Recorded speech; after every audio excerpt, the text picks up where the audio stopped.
All right, it is still 6 o'clock, so I'm going to call this city council meeting to order. Up first is going to be our invocation by the one and only Pastor David Butler. Thank you so much.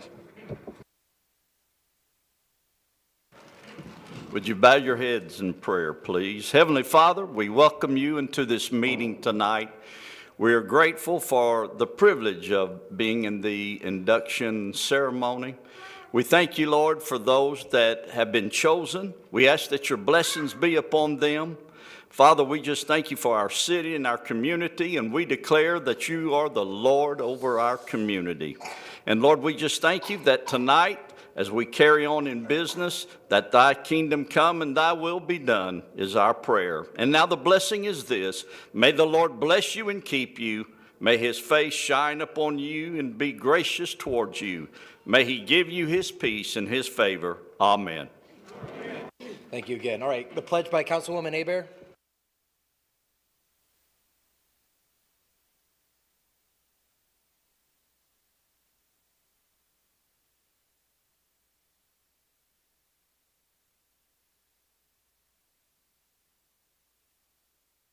All right. All right, so we're going to do the appreciation to the outgoing city council members. So with that.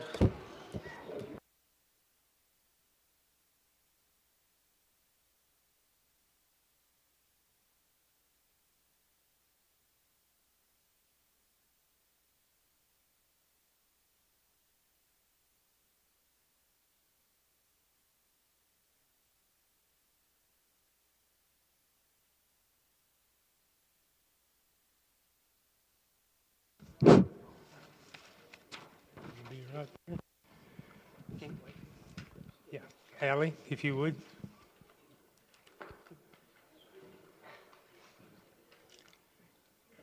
Councilman Stevens, in just 1 year, you have shown that the measure of impact is not in the length of time served, but in the passion, the dedication, and the commitment you have brought to each task, and we appreciate that. You have made an unforgettable contribution to our city and to each of us personally and professionally as part of the staff and family of Team Destin. Throughout your time here, we have witnessed your wholehearted dedication to every issue, every meeting, and every decision, always marked with sincerity that inspires us all. You reminded us of what it means to serve with true purpose. Your ability to listen deeply, empathize, and to act in the best interests of our community has created a positive influence that will continue to benefit the city for years to come. Your sense of responsibility toward the safety of our city has been evident in your every effort you've undertaken, from championing initiatives to improve boating and harbor safety to advocating for sustainable infrastructure. You have tirelessly worked to ensure the security and well-being of our residents. As you transition from this role, the vision and standards you have set remain with us all. You've shown how much can be accomplished with determination and a deep commitment to the people of this city. We are better because of you and the time you spent here with us. On behalf of the City Council, the city staff, and our community, we thank you, Councilman Stevens and Ms. Alley, for sharing him with us for your service. We wish you every success in your future endeavors, confident that whatever you go and whatever you do, you'll continue to inspire and make a difference. And on a personal note, I want to say thank you for your support and your friendship during our short time together, and look forward to working together with you on the many other avenues that are available to serve. So on behalf of the city and all of your fellow council members and the mayor and the folks of wonderful Destin, we say thank you. Thank you. Really appreciate it. Appreciate you. And your time to say a few words.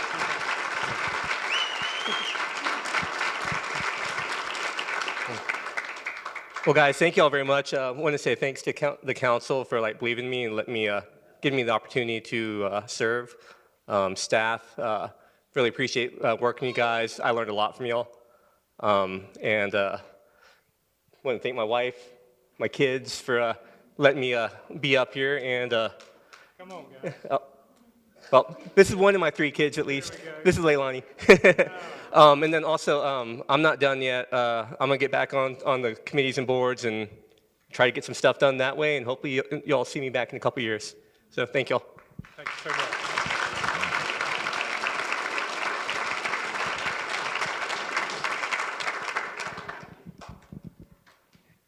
And if we could get Miss Emma and Walker to come join us. We honor and celebrate tonight the contributions you have made to the city in your time here. Your dedication and service to the community have created a lasting legacy that will benefit residents for years into the future. During your time on the council, you demonstrated an unwavering commitment to addressing the diverse needs of the city and its people. With every decision, every challenge, every opportunity, you acted thoughtfully and with integrity, always prioritizing the well-being and interests of the community. You offered balanced and insightful perspective on a range of critical issues such as public safety, traffic management, and short-term rental policies, bringing depth to each discussion. Your support for underground utility projects and advocacy for sustainable infrastructure have laid a solid groundwork for the resilient and reliable future of our community. Through your compassion, wisdom, and dedication, you have not only strengthened the council, but also contributed significantly to shaping a brighter future for the entire city. As you step down from this office in your official role, we know that your influence will continue to be felt across the community. We look forward to seeing a positive impact that you will undoubtedly continue to make both here and beyond. And again, on a personal note, I say thank you. I have had the pleasure of knowing your family for many years, and I'm glad we got to spend this time together, so thank you for your support. On behalf of the city council, your colleagues, the mayor, and the good folks of the city of Destin, we say thank you, and as a small token of our appreciation, and give you the opportunity to say a few words. Thank you, sir. You know, I just want to say thanks to the city for trusting, trusting to put me up here and the rest of these folks here. You know, what a compliment. I am forever grateful and forever in debt for the support, for everything I've learned from all you guys and gals, people who come, you know, we served with before, and then the city staff. I mean, it's like I said this a couple meetings ago, you know, it's like a family up here. And a lot of times it feels like we're all we each other have, you know, so it's a great honor. It kind of hit me saying the pledge for the last time up here, you know, like I don't have to be gone forever, but I'm gonna take a little time, you know. But anyways, from the bottom of my heart, thank you for trusting me and the rest of these folks up here. It's been a great honor to serve the city of Destin. You know, I will say real quick, and I'm gonna maybe I will be long. I don't know. I got one more time. You know, there's a great philosopher who I've been waiting to tell this story. It is a gentleman by the name of Dennis Early. He's my 2 doors down neighbor. He was doing some brickwork for me, and we were sitting there. We were sitting there on a bucket, and he was saying, he said, you know, he was griping and complaining about the Destin City Council, and I'm like, Dennis, I'm sitting right here. He said, what's that mean? I said, I'm on the city council. He said, well, then you're corrupt. And I said, I don't think so. Well, if you're not now, you will be. And so, you know, I'm not going to say I've had any kind of opportunities to be corrupt, but I can tell you that I've kept my word, been honest every step of the way. And so I just wanted to tell that story because now I get to go tell Mr. Dennis that is not the case. So anyways, from the bottom of my heart, thank you all very much. This has been a great privilege and great honor to serve the city of Destin. So thank you.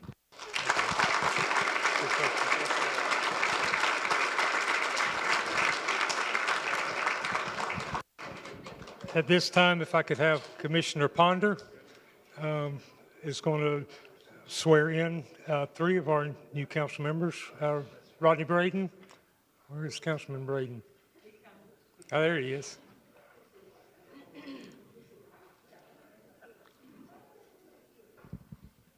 You have the form? You got a bigger one? Pastor Butler, you may listen. That's the word right there, brother.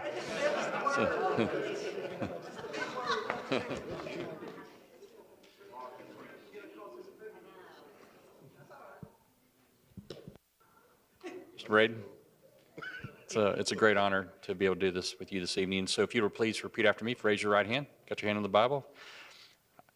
I do solemnly swear or affirm that I will support, protect, and defend Protect and defend perfect. The Constitution and government of the United States the Constitution and the government of the United States and of the state of Florida, and of the state of Florida, that I am duly qualified that I'm duly qualified to hold office under the Constitution to hold office under the Constitution of the state, of the state, and that I will well and faithfully perform and I will well and faithfully perform the duties of Destin City Council member the duties of Destin City Council member on which I am now about to enter. on which I am now about to enter. So help me God. So help me God. Congratulations.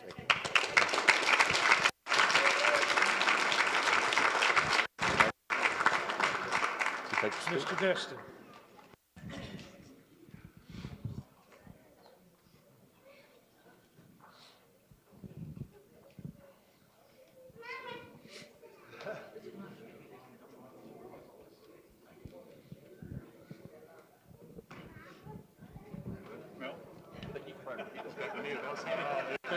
See if I don't screw it up.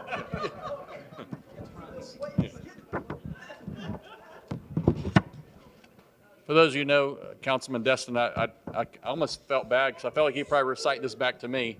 He's done it so many times, but what a great honor to have you leading again. If you please, Doing the swearing in. yes, sir. If you please raise your right hand and repeat after me.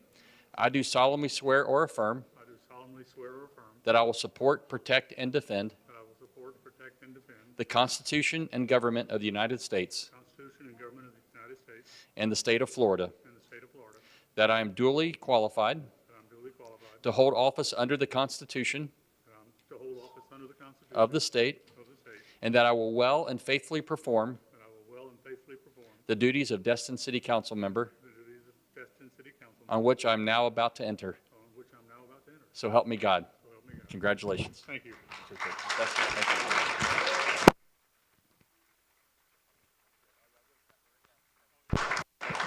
Thank you, sir.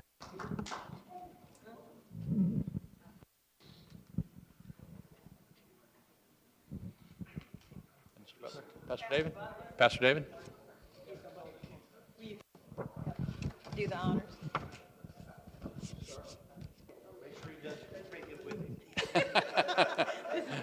Miss Destin's right back. She won't let him get out with it. Congratulations. It's a great honor to this. If you got your right, you're ready to go. If you please repeat after me. I do solemnly swear or affirm I do solemnly swear or affirm that I will support, protect, and defend that I will support, protect, and defend the Constitution and government of the United States the Constitution and government of the United States and the state of Florida, and the state of Florida, that I am duly qualified that I'm duly qualified to hold office under the Constitution to hold office under the Constitution of the state, of the state, that I will well and faithfully perform that I will well and faithfully perform the duties of Destin City Council member the duties of Destin City Council member on which I am now about to enter. on which now I'm about to enter. So help me God. So help me God. Congratulations. Thank you. Well done.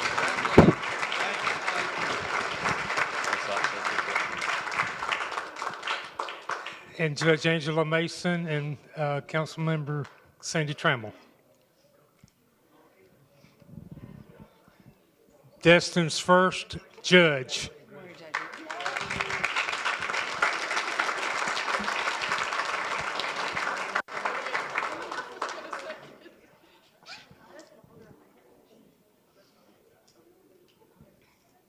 Are you ready, Aunt Sandy?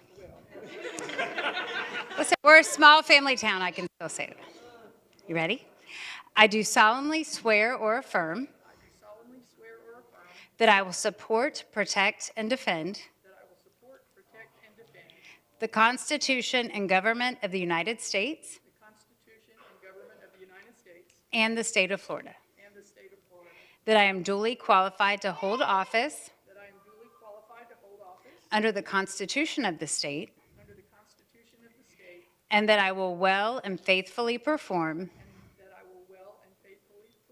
the duties of Destin City Council member, on which I am now about to enter. So help me God. Congratulations. Thank you, Father.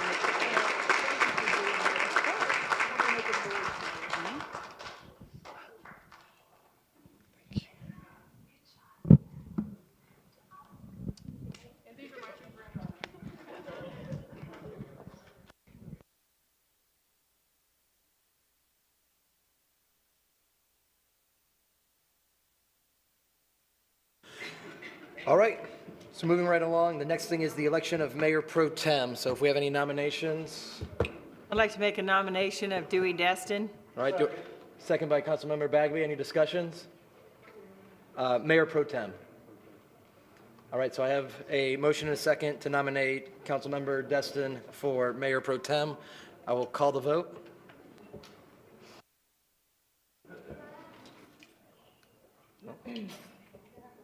Yep. I can't vote. Yeah. There we go. Thank you, Ray. All right, ayes have it unanimously, so moved. Congratulations, Councilmember Destin. All right, approval of the agenda. The only thing I know I have a note under here for is, oh, Larry, help me out while my notebook opens up. We need to add on the Board of Adjustment. Board of Adjustments. appointees. So- That'll be item I under city councilman, So 4I, we're or gonna, city manager's report, excuse me. okay. So we have 4I to add for that. Anything else? Any other changes to the agenda? I'll make a motion to approve with those changes. All right, do I have a second? I second. With a second, any discussions? Seeing none, we'll call the vote for the amendment of the agenda. All right, 6-0, ayes have it unanimously, so moved. And to the good part and the reason we're all here tonight, no offense, the Destin Dolphin team.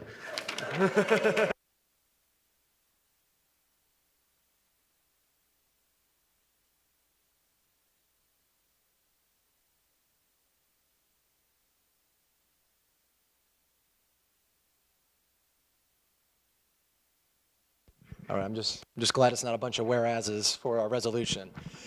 All right, so the Destin Junior Tackle Football Team, Destin, Florida. Tonight we want to recognize our 2024 Destin Dolphin Junior Tackle Football Team. The team is comprised of 9 and 10-year-olds who have played in the Panhandle Youth Football Association. This season, the Junior Dolphins had an undefeated regular season and finished with a record of 11-1. That's awesome. Really good, guys. And with that, they are PYFA Super Bowl runner-up. We would like to turn it over to the head coach, Joe, to introduce the team and have any remarks.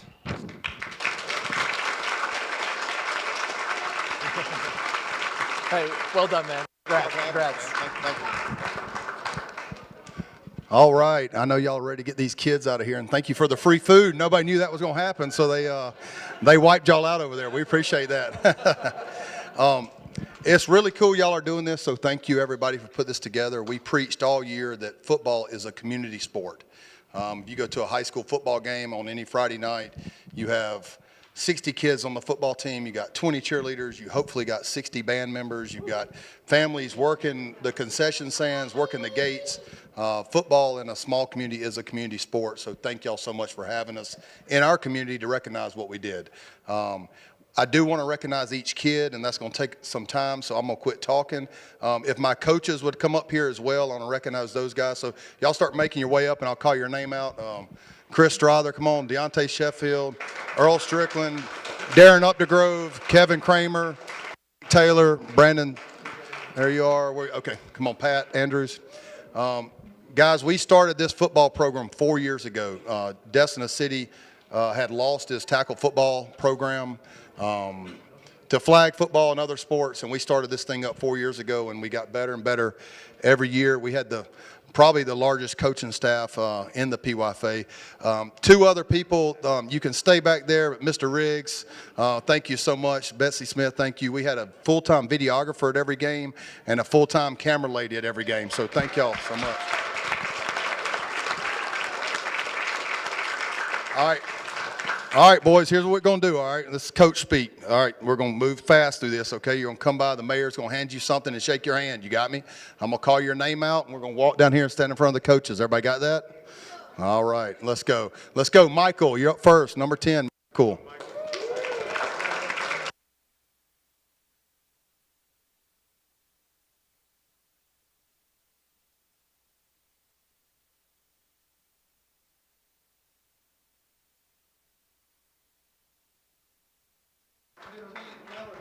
Test.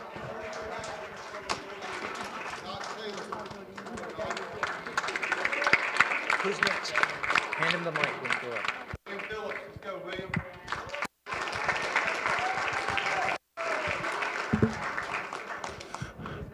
All right, here we go. We got Caleb Riggs. You got the black shoes on? We got some twins. One wears black shoes, one wears white shoes. Only way I can tell them apart. Here we go. Joseph Cope.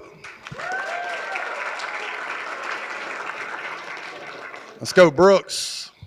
Brooks Capick. All right, Warren Smith. Come on up, Warren. All right, let's go, Cade.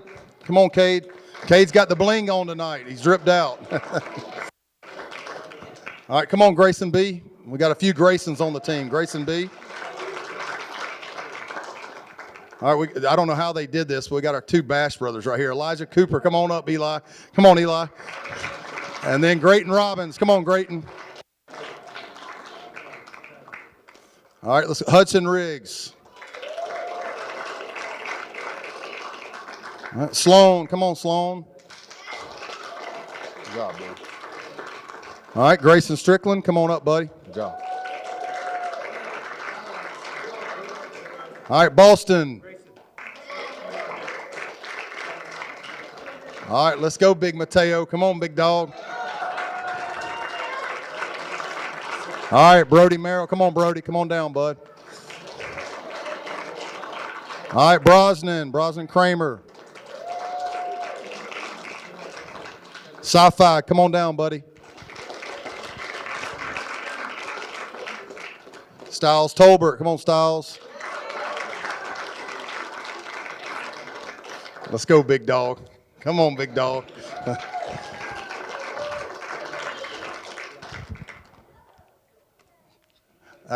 He's like my son. I got to teach him like that. All right. Come on, Eli. No, our center right here, Nolan up the Grove. Come on, Nolan. All right, Ziggy. Come on, Zig. All right, come on, Adam. Noah, come on, buddy. RJ Zick, come on, RJ. Easton, come on, Easton.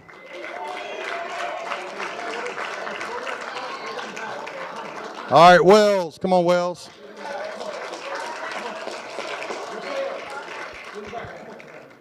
All right, that's it. Thank y'all so much for having us. Okay, we're getting a picture. Get them in a good.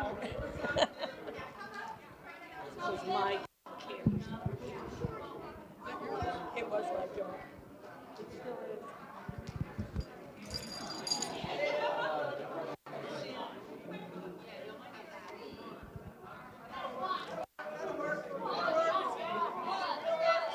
Do you need them on a knee? Yeah, there you go. Stretch it a little bit.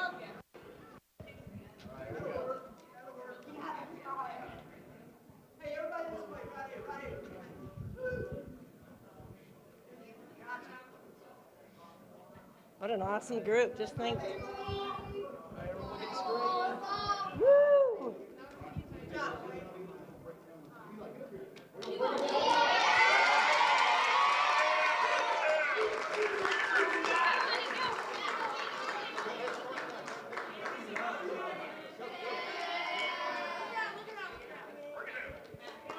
This is our breakdown specials. Y'all get a live view of it.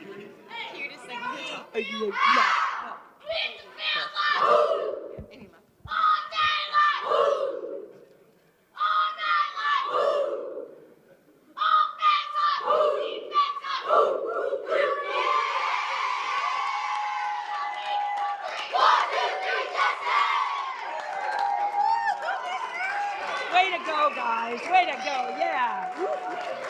All right. Can't wait to see you next year. Yeah. All right. Woo.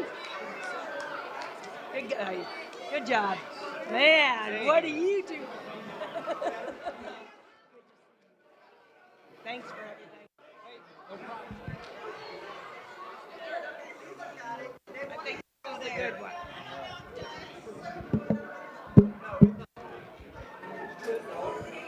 All right, we're going to give them a minute to get out of here, and then we will get back on the meeting. Never done this before. I'll give it to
All right, so they are rounding the corner, getting out of here.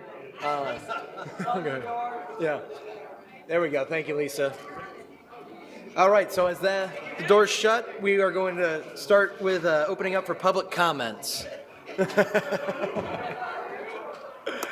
All right. There we go. Good job. Good evening, Mayor, Council, and I just want to say congratulations and welcome back to the city councilors. What's the saying? What was old is new again. I've worked with all of you, so it's good to see you back. And also, I want to pay a big compliment to Lisa Firth and the recreation staff over at the community center. They hosted us for Destin Forward last week for Arts, Culture, and Nonprofit Day. And as usual, Lisa comes through. The room's set up. The coffee was warm and hot.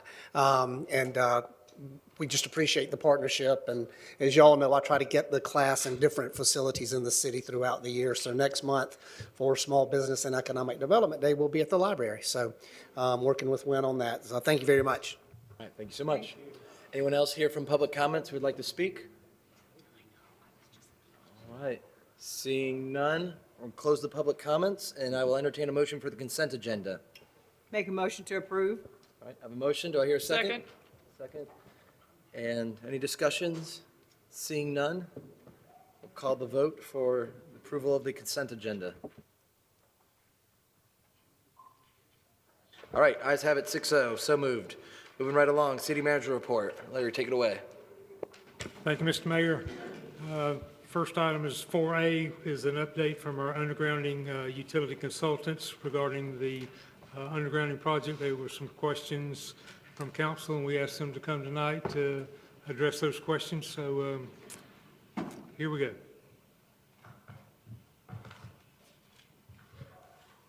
Good evening, Mayor and council members. Thanks for having me here tonight to do a brief kind of update on the project status. Is there a remote that I can use for that, or do I need to?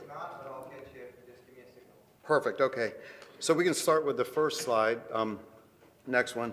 So just a real brief background on how we got here. Most of you guys know, but for those of you that don't, we had the FPL design. We identified the critical equipment locations, and that was key in some of the easements that had to be acquired. The carrier's involvement is similar, including some of the recent agreements that you guys had approved. And then procurement, because of the uniqueness for this project, we recommended early on kind of a qualification base versus just a bid out, because we knew that, just having any contractor here wouldn't probably be the best benefit to the city. So if you remember, some of the many reasons was to kind of ensure that the contractor had specific experience working with FPL projects, but not only that, but within the beach communities, working around residents and businesses. We know this corridor is especially tight with a lot of businesses that rely on being able to get ingress, egress operations without much effect. Also working in a very complex and tight corridor, as well as familiarity with things like seasonality. But one of the biggest things that we had in that procurement package was working around existing utilities and their background on other projects, and showed similar success for that. So that's kind of how we got there, and now we're happy to say that we're actually in construction. We started last week, so I'll give a little bit more update and a future slide for that. So the next slide, we just have the map that most of you guys have seen. We're working in the area in red there on US 98. Of course, it has some legs and some extension points that go slightly beyond that, but that's the primary corridor from Airport Road to the West End Bridge. As you guys are aware, easements are required for all the FPL equipment locations. There's two forms. There's ones for residential and then one for the business. So that's kind of been an ongoing effort. It'll continue, including some survey as we collect that during the construction. Once we kind of get into some areas, there's a couple of them that have kind of floating locations where they're not specific on a corner of a property. So some of those that were fixed corners, we're able to kind of capture those early on. The other ones, we'll have to capture them as we go through the project and the equipment's physically set. We can get those coordinates. The next slide is the streetlights and landscaping. So for streetlights, you guys have already been aware of this, but just for any new faces or anyone that's not familiar with the streetlights that were picked, that's the option. Obviously, the existing streetlights there that are on the poles now will come down. We'll be installing these new streetlights throughout the corridor. And then landscaping, we've had some discussions about potential wraps, potential landscaping. So I think as the project evolves and we get a little bit closer, we'll be excited to kind of bring in and hear what the feedback is and what everybody thinks might be the best route going forward for that. The next slide. So as some of you may know, we did start construction last week. In that 1 week, we're able to complete approximately 1,800 feet of US 98 on the north side from Beach Drive to Benning Drive. So we got a pretty good amount of work in the first week.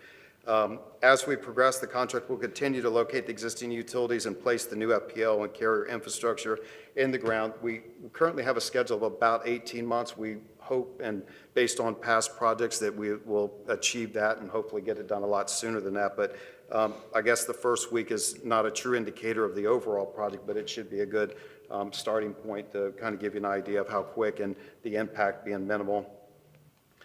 On the next slide, so as we progress through the project, we'll keep daily reports, identify things with pictures, update the schedule. We'll come here as often as you guys would like us to kind of perform updates and give you a status on anything with the project. The contractor, I should mention too, is here tonight as well, and he kind of offered during his procurement process that he would be available to come in periodically as well and do some updates, so we can do those together or separately, but he wanted to be here tonight as well. The next slide is really just to kind of give you a snapshot. These next two slides are actually pictures of the section that we're working in now from Beach Drive to the west, and you'll see the FPL design. I just showed a random slide. It just shows, you can see they're basically on the north side, south side. We have a number of crossings that are identified, and then you can see on there too, there's quite a bit of existing utilities. I know that there were some concerns expressed at last meeting with identifying and protecting those existing utilities. So I just wanted to, kind of highlight that we've got them all outlined, and as part of the design, I just want to emphasize on that too. FPL designs this project. We're not allowed to design it. We are able to kind of come in and make some changes and modifications. We've done a number of them. Easements, changes in the field that we have to redline, movements that we make because of existing utilities. We'll continue to do that, but the permit, the design is that of FPLs. For the carriers, it's that of CenturyLink, Cox Communication. We don't control the design, nor does the city want to be in that role of responsibility. If we do that, we own the arrows and emissions and things like that. So as part of the procurement process, the familiarity with that process and working with those drawings, the contractor is familiar with that. I know on typical projects, you have considerations to existing utilities because there's fixed locations, there's structures, things like that. These type projects are very different in the fact that you have to, period, avoid existing utilities. We have to go up, down, side to side, whatever we need to do, but we have to avoid them. They were there first by state statute. They're in place. So the design that you see from FPL doesn't mean that it's going to go horizontally exactly the way you see it, nor vertical. We have to make those adjustments in the field. So really, day one was the start of finding those utilities. We can look at the data on the drawings, but as most of you guys know, when you get out there in construction, things are never where they're exactly shown in the drawings. You have to physically find them. So we, as I mentioned before, we picked a contractor that had a successful track record with that. I'd also point out that the neighboring project over in Gulf Breeze is very similar. It's a very tight corridor. It has a ton of existing utilities. It's got gas, water, sewer, a lot of sewer laterals. And that's an extremely successful project. All the infrastructure is in and complete. We had one hit, and it was a service lateral that wasn't even in the right-of-way. So in the right-of-way, nothing was hit.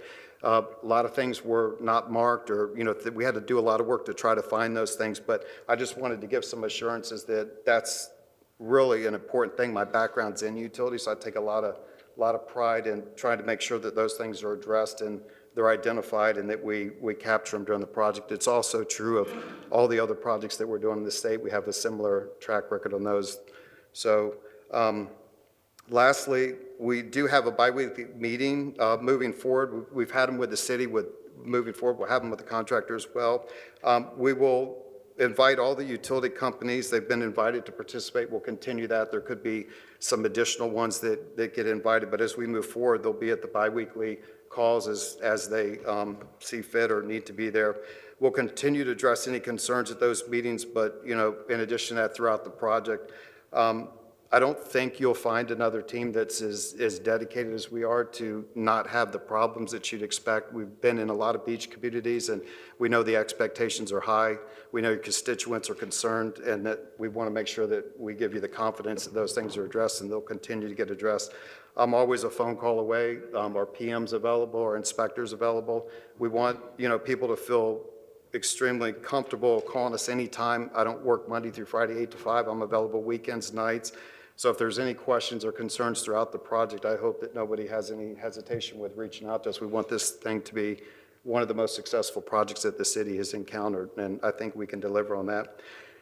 So with that, I'll just show a couple extra. The slides right here, that just kind of shows you that during the permitting process, when we're looking at that, we have to kind of address all the crossings, because when you're crossing the street, there's a dynamic of existing utilities that are kind of opposite to the ones that are going parallel within the corridor.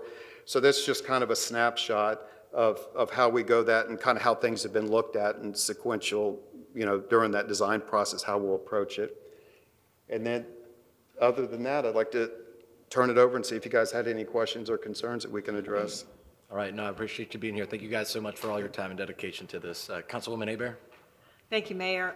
Thank you for being here tonight and giving us the progress. I've been up here for 4 years, so I've seen you guys make quite a jump. I mean, it's been very rewarding. I just want to address something that was brought up in the public comments at our last meeting, that the water utilities, Destin water users, was wondering if they were going to be included. And from what I understand, they've been included, that you just weren't getting answers back from email. Can you clarify if they're being part of this? Because they are huge. They are. Everybody is. If we lose fiber, the businesses will completely come to a stop, right? So we understand the sensitivity. So it's important for us to, have those relationships. I would never want to throw any utility company under the bus. That's important for us, those relationships. So I think what we've done is, hopefully those slides kind of show you that the drawn, we have those things that they've been captured. We've known about them for a long time. Now, the utility companies, whether it's the cable, it's the Destin water user, whoever the utility company is, they'll all tell you there's stuff out there they don't really know where it's at exactly anyway. So we can look at as-builts, but when we get out there, the way that you're going to have to build the job is we have to physically find it in the field. And, we have that data from them, from the survey. I don't know if y'all remember, but early on we had to go out there and get the survey of all the existing utilities. So outside of those as-builts, we rely more heavily in this type of construction in the field, because that's what's going to be critical. Elevations aren't shown in as-builts a lot of times, and if they are, they're not the most accurate. So we never go data dependent on that. We go data dependent on what we find in the field. I know you guys have probably had experiences where a lot of things get hit. That's why I was saying we take a lot of pride in avoiding that. You can't avoid everything. It'll just be a role now where the contractor's been engaged. He'll continue to be engaged throughout the project with those utility owners, and we'll do everything. I think what you're going to find is the contractor goes a little above and beyond what you normally see with a contractor. That's kind of one of the big things where I personally kind of graded them high on that side too, is that's so important to have someone that kind of goes the extra step, popping off a manhole, finding that gravity. You know it's there, but where is it at exactly elevation-wise, because that's what we have to do. We have to meet our separations going under them, around them. So I think for the utility companies, the message is that we want them to be included as much as possible. We also know they got a ton on their plate. They got jobs all over the place. We feel we have a role to find them and protect them and do our part in the field to try to make it as easy on them as possible. So that's kind of how we see it, and moving forward, we'll do everything we can if whatever it takes. So. Well, that's my only concern is that you email, keep up with them, let them know what you're doing, even if they're busy. If you don't get a reply back, after about 5 or 6, maybe, call them. Don't wait for email, but I want to make sure that, they're crucial, that they're included, so that they know they're included, that you guys reach out to them. Maybe when you do meetings with the city, verify that, somebody from DWU can be there. Yep. Okay, since they are local, they matter to everything that we do here. Okay? Agreed. And going forward, like I said, we've got biweekly that had been just with us in this city. Now that we're in construction, now it's switched the gears, so we've invited all of them. They've been really good and responsive. They've been in the meetings the last couple of weeks, so we'll continue that effort. And outside of that, like I said, the meetings, we're here all the time. My email, I have my phone number and everything on it. Anybody can call me at any time if there's any issues or concerns. All right, Councilman Bagby? So describe for me y'all's involvement in the design process that FPL went through, please. So the design is solely that of FPL. So what we do is we look at where the design's going and kind of how that looks as far as the existing, like I said, it's kind of hard to explain without going into a detail, but if you have a storm system structure, it's a very specific grade. I know you already know all that. With this stuff, it's avoidance. So if they show it in the design, whether it's 2 foot off the edge of the right of way and the sidewalk, or 4 or 5, it doesn't matter. We're gonna adjust that and then redline it as we go. So when we work through the design process with them, it's mostly to try to figure out like, hey, we need to move the equipment, switch gears, things like that. We move them, but we know getting point A to point B doesn't really change. It's just where is A and B going to be. Getting to it, we have a lot of ability to go up, around, and turn. We have obviously separation that we have to meet, and we can't turn a pipe on too much of a bend in degree radiuses, things like that. So we take that in consideration. But we've known of you've got a major gas line, you've got tons of existing carrier communications. We've known where they're at. A proximity, but the design is that of FPLs. Like I could go to them and just say, hey, we've got a water main right here. It's shown on the drawings. Is it here or is it over here? We have to find that out in the field. We know that it's there. We just have to pinpoint it in.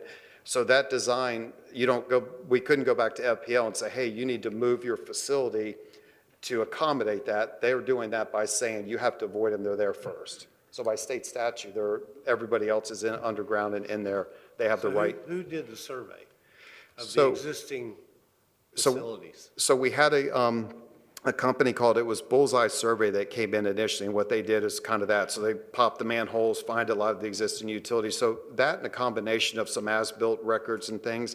DOT has as-built available. We just requested from them. They give us what is supposed to be the most current. The point I'm getting to is you were our representative in those meetings. So the surveyor gave you those documents, right? Correct.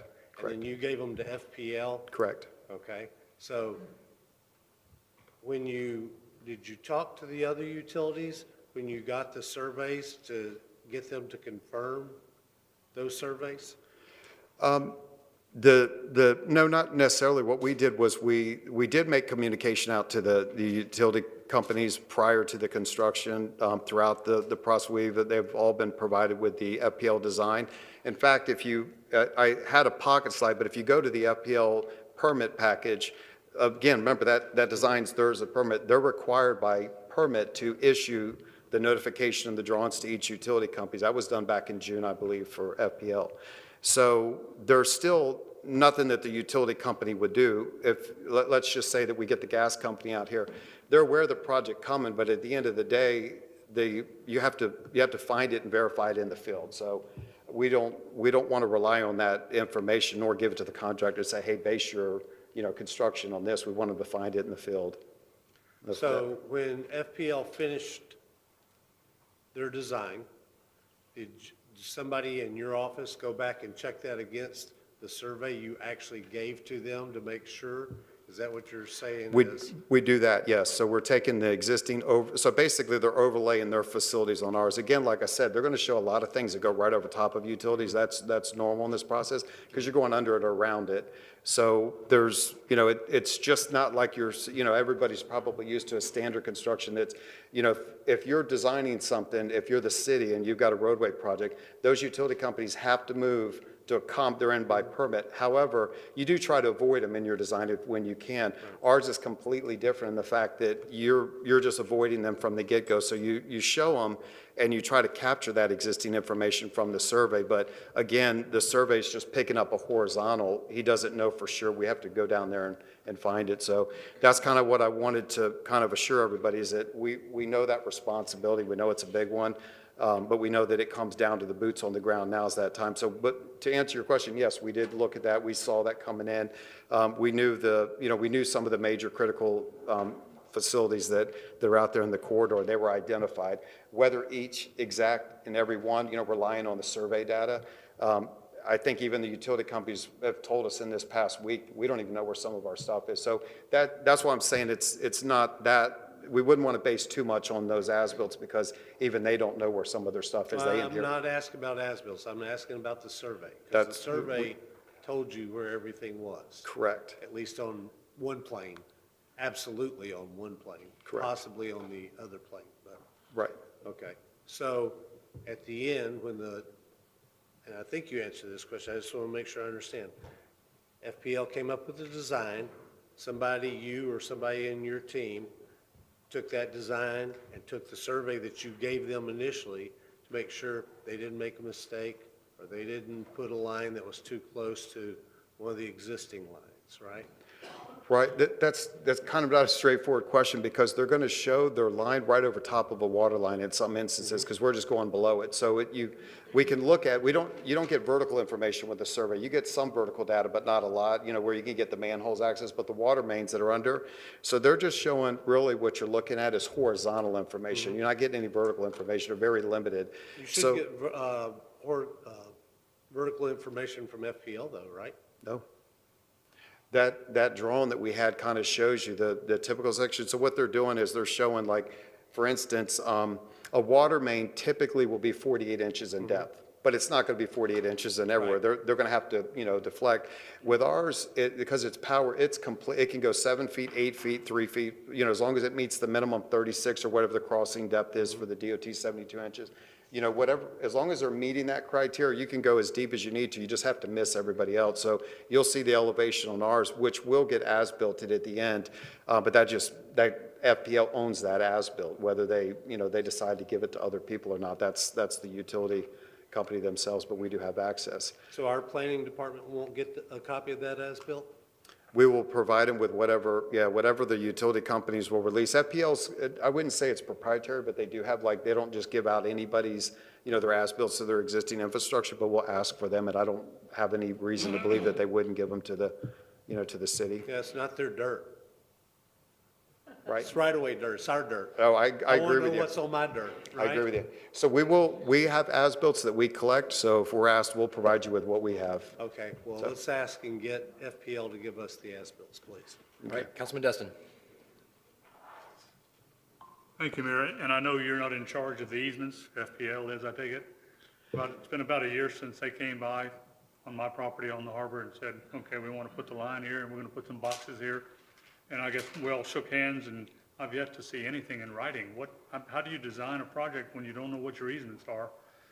And I guess you can go back, and I was told 4 or 5 people were not giving easements, but they designed their project with kind of we're going to have an easement here, or maybe not.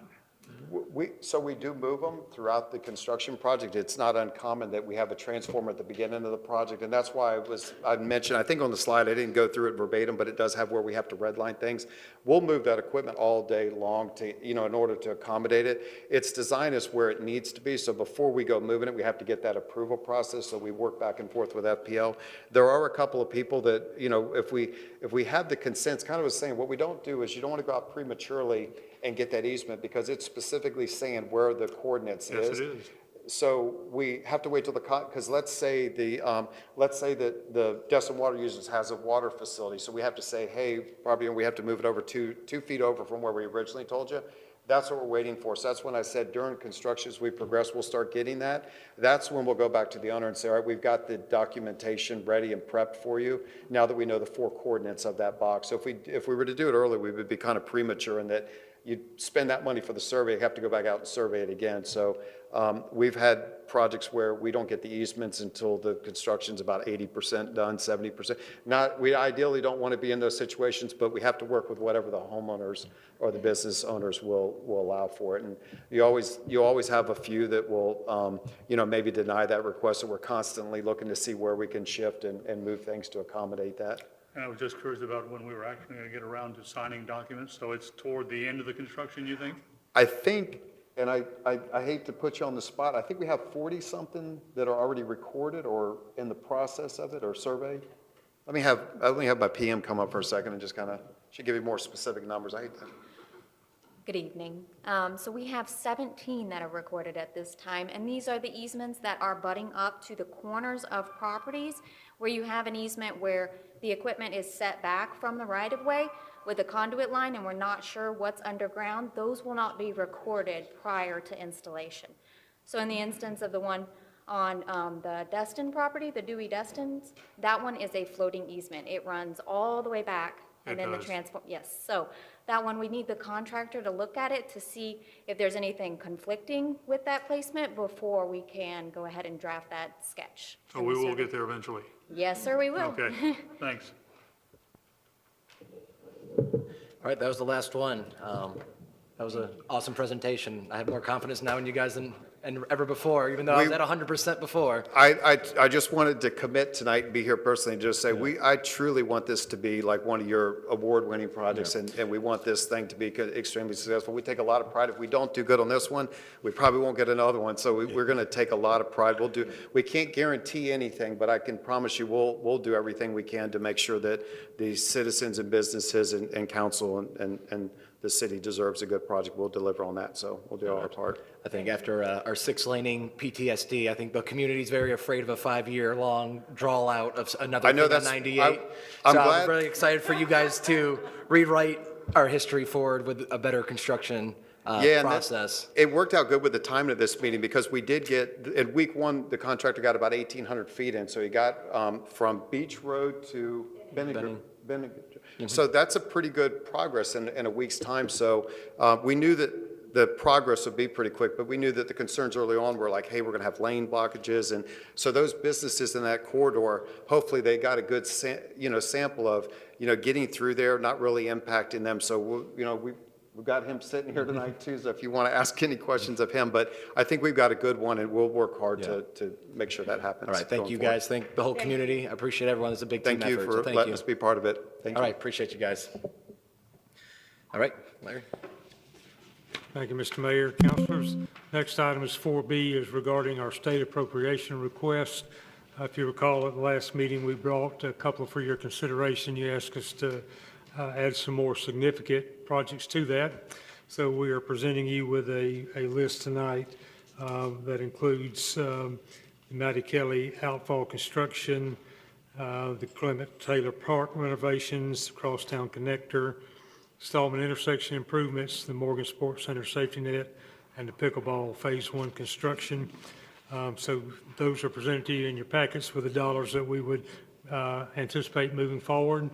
However, as you consider these, please keep in mind that later in tonight's meeting, we're going to consider bringing on a state lobbyist to help with these appropriations, and that we would want to vet these through that lobbyist, make sure we're not moving bad projects forward and spend a lot of time and energy trying to seek some funding that we're probably not going to get, and then to have a broader conversation with them, assuming we get there with a lobbyist, to make sure we are moving the highest priority and the most likely to be funded projects through the system. So if you look favorably on these, we'd appreciate that in your motion that you would allow us to vet them through the lobbyist to be sure we're moving in the most favorable direction. right, do I have any discussions? This is a big topic.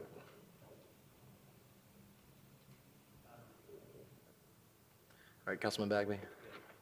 Yeah, I just had suggested a couple more in my meeting with the staff today, but I assume those and others that the lobbyists come up with or the staff come up with will come back to us for a prioritization process before they go start trying to get. That's correct, sir. Okay.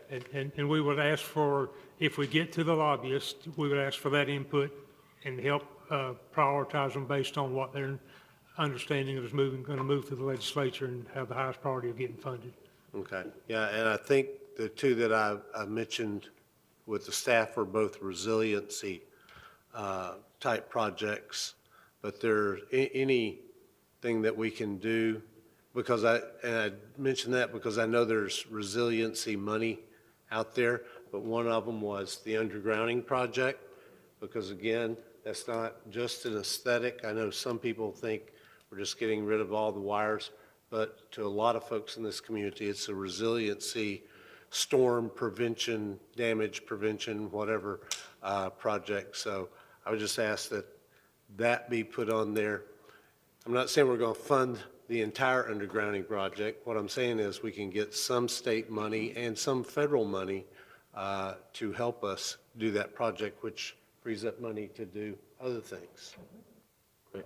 I'm just going to throw on the record, Councilman Braden got the motion that we did? I was looking for the recommended motion. Ah. We haven't had any training on how to use this machine. Okay.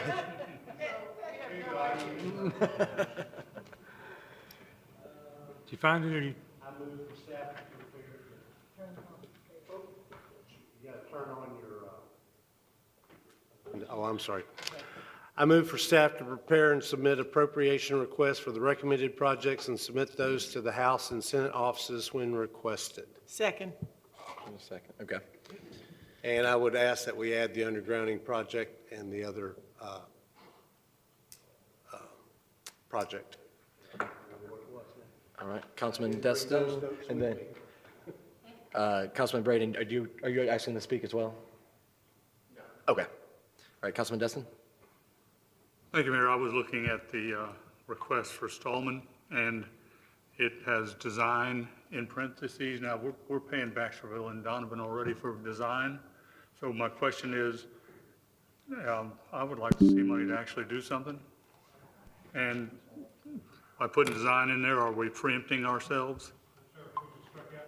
There you go. I hope the motion maker in the second will allow that. It's good by me. Yeah. All right, thanks. And then on that, well, since we're talking Stallman, if you guys wish, I think that would be very suitable, talking to Jason Autry for the surtax dollars. There's about $60+ million sitting in their bank. And of course, they have rotating projects coming up, but that seems to be another place at the local level that we might be able to do an interlocal with. Yeah, and I mentioned that last time. Or at one meeting, we do a really great job with TDD, making sure we get that money to help us out, but we historically have not done a very good job. In fact, we've done a very poor job on getting the half-cent money. And, last year being the exception where we got 1.1 million, we haven't done a really great job of getting those state dollars over here either. So we probably need to include that when we do our strategic planning and say, here's our priority, and Mel won't be there. Drew, we expect you to bring home some bacon to a good part of your district. We are actually, some conversation we had with county administration and staff. We got some good ideas of how we can move some of those project forwards, and Public Works is taking a look at them and having those conversations as we speak. So we're working. Great. All right, anything else? Good to the order on this? Not seeing any. Call the vote.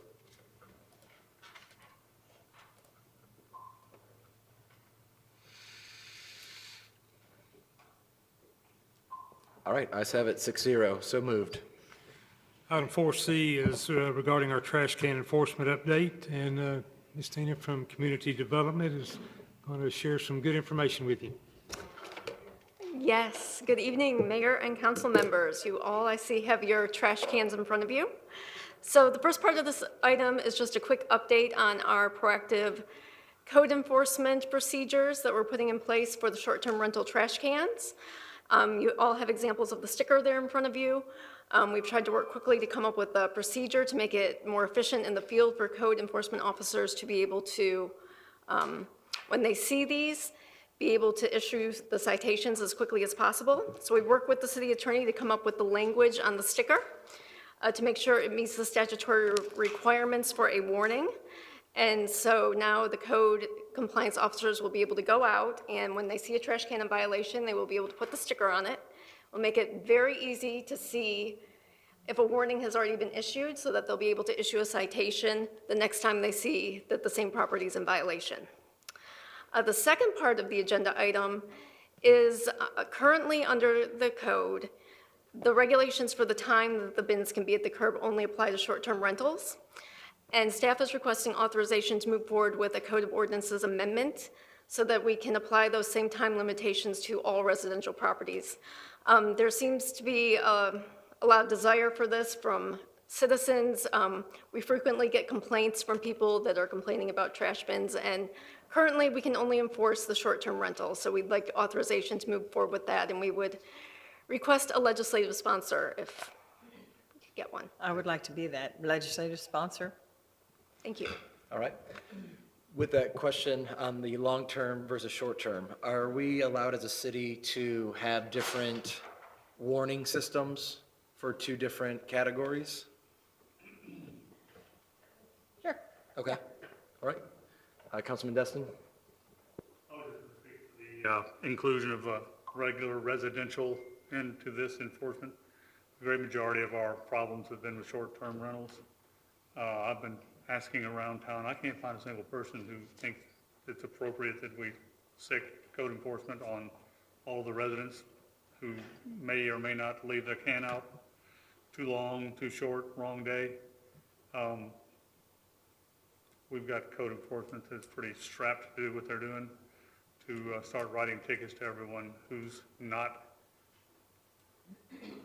in a homeowners association, because homeowners associations and subdivisions, they have the ability to regulate it themselves. Just not something that's going to be real popular in my opinion, and I couldn't support that. All right, Councilman Guile? I'd like to expand on Bobby's question, just so that I can make sure I understand. He said there can be a different set of rules. Can there also be a different set of fines? Can you do short-term rental at a higher rate than you do a homesteaded individual? If we have a justification, like a reason that they would cost more, if it costs more for staff's time or something, but we'd have to think about that. We have to analyze that. Okay, Councilwoman Aber? This legislation that I was gonna be like, the sponsor for is set up for, we have a lot of renters in the city of Destin, and a lot of the renters don't pay attention to the rules and guidance. About 70% of those that are still out are in like a lot of the rentals, like the apartments that, like off of Seibert, and there's some off of Kelly. And I've had renters that I've spoke to, they're like, well, I didn't even know there was rules. So it may be that they've never gotten anything because they're a renter, not the owner. So thoughts on that, Mr. Destin? Yep. Councilman Destin? I was just going to make a comment. In the past, we had service to people's houses, and I think it's still available for old people and people who are infirm.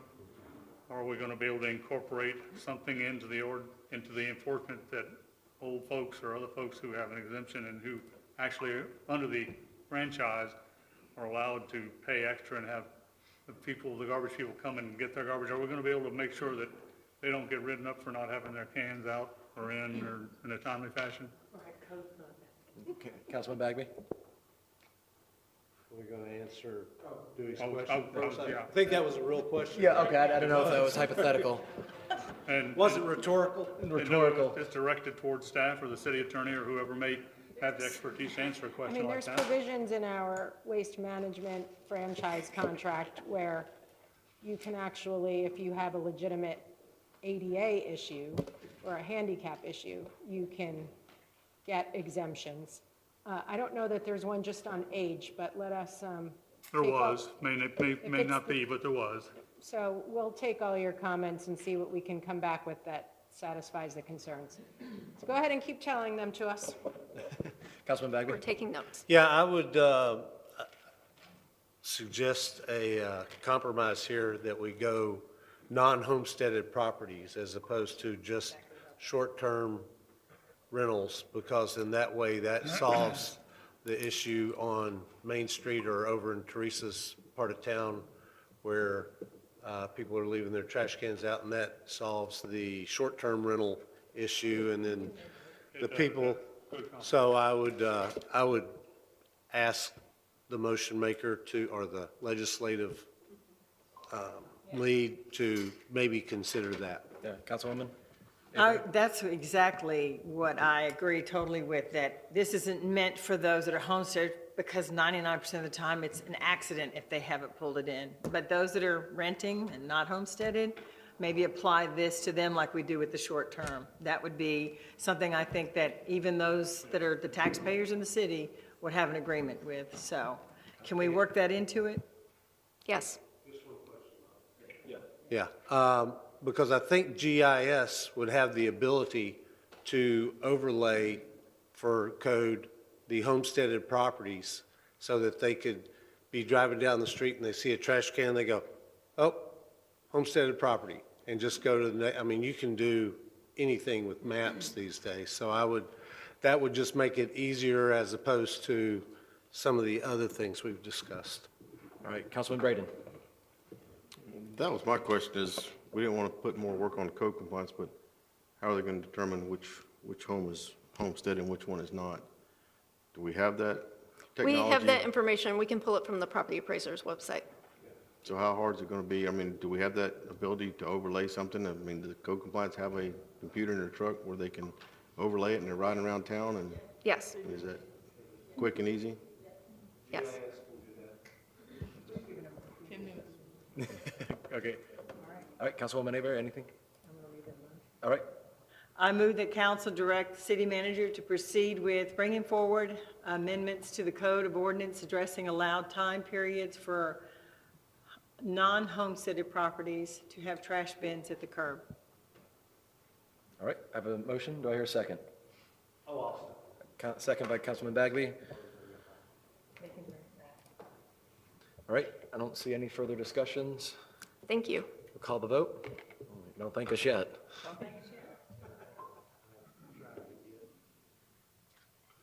Oh, yeah, me too. I think that was a good compromise. All right, ayes have it, so moved. Yeah, that was good. All right. Thank you, Mr. Mayor. Item 4D is regarding our pickleball courts. We had a lot of interest to our request for proposals or request for bid. However, we only got 2 proposers or bidders, and they were both significantly higher than our budgeted dollars for that project.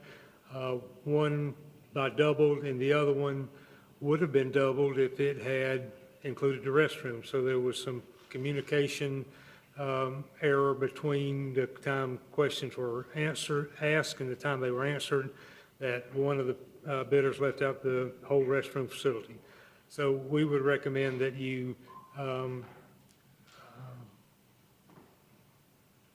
deny each of these, and that's not the word I was looking for, but reject, there we go, each of these proposals, and let us rebid this with some scaled down version, maybe eliminating the lights and looking at any other means that we may be able to save some money and try to bring it within budget. And we also added the possibility of some state funds to this that may be available. Thirdly, we are looking at a neighboring community that is in the process of contracting for some pickleball courts that we may be able to look at their contract and see if there's something there we can take advantage of. So ideally, we would ask you to reject these 2 bids and let us restart the bidding process with a scaled back document for submissions for bids and look at any other alternative means of funding. All right, Councilman Braden. Sure, I move to reject all bids on the pickleball courts. Right, I have a motion and a second. I'll just add in there, I did not push for anyone to jump in there, so I'm fairly confident. Tracy, who is part of the USA Pickleball, and who she's been up here with the paddles and all that, I believe with her help, and I haven't reached out to her yet, I think she might be able to give us some local talent who has done this either for the pickleball or the tennis courts. I feel optimistic if we get her involved, we might be able to pull a couple more bidders to the table. Anything else? For the record, the motion includes rebid, right? Okay. Just to confirm, Councilman Braden, you okay with that? I mean, when the city manager asked us to go to the state, try to get some funding. I mean, we don't- That would be one avenue. We certainly wouldn't want, we think it'd be prudent to rebid and take a look at those in the process while we're looking at, there's other funding to be made available as well. And then take advantage of what comes, shows itself first. We're changing what we're putting out for bid. Yes, sir, we will reduce the scope, probably eliminate some lights, look at any other potential opportunities to save so we could get it closer to our budget number. Motion stands. Okay. All right, so I have that amended. All right, seeing no further discussion, we'll call the vote.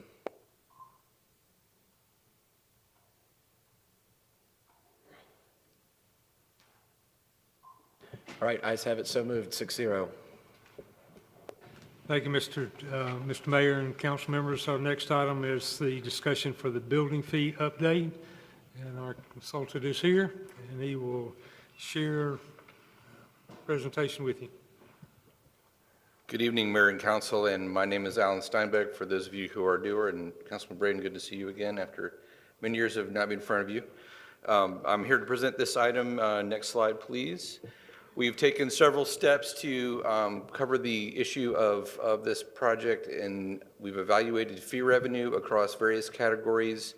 We presented a revenue-neutral fee structure in September, and at that time, Council adopted the fee structure, but not the fees that went in it, and requested that we come back at this time this month to talk to you about the actual fee recommendations. We did create a revenue model as a part of this project to really estimate how the proposed fees would generate revenue to match up with the needs of the division. And we've adjusted levels across fee categories, but in different ways based on actual estimates of person hours required to conduct each of the types of inspections or administrative functions. And on average, 48% of the above, what is recommended in the packet is on average, top line 48% increase above current fee structure. Next. Why this decision's now? The building fund balance is forecasted to go negative by the end of fiscal year 2025 or calendar year 2025, potentially, if changes are not made. The fees were updated in 2022 with a 10% increase. At that time, we were anticipating that the fund would go negative in calendar year 2016, and this time around in this recent study, it's actually advanced on us, and it's anticipated to go negative earlier. The cost of doing business has gone up in particular, and that's one of the things that was driving that advancement: cost of insurance, staffing costs, and operating costs. Everyone is suffering through the inflationary times, and it's no different for your building division. Next. We had, through this process, we looked at historical revenue, the actuals going back to 2021 and including the 2024 budget, where you see the revenue is under $1 million in the actuals. The budget calls for $1 million in revenue. We don't have the final numbers for fiscal year 2024 yet. Next. We forecasted revenue based on the trend, and we looked at the 2024 budget. Your finance director does keep forecasts about 5 years out for all of your funds, including the building fund, and these revenue forecasts were taken from the department and unedited. They were backed off from the last time we did this in 2022. They were very aggressive before, and they were kind of dialed down to some of the recent conditions that we saw over the past few years. So the forecasted revenue is different this round than that last update that we did in 2022.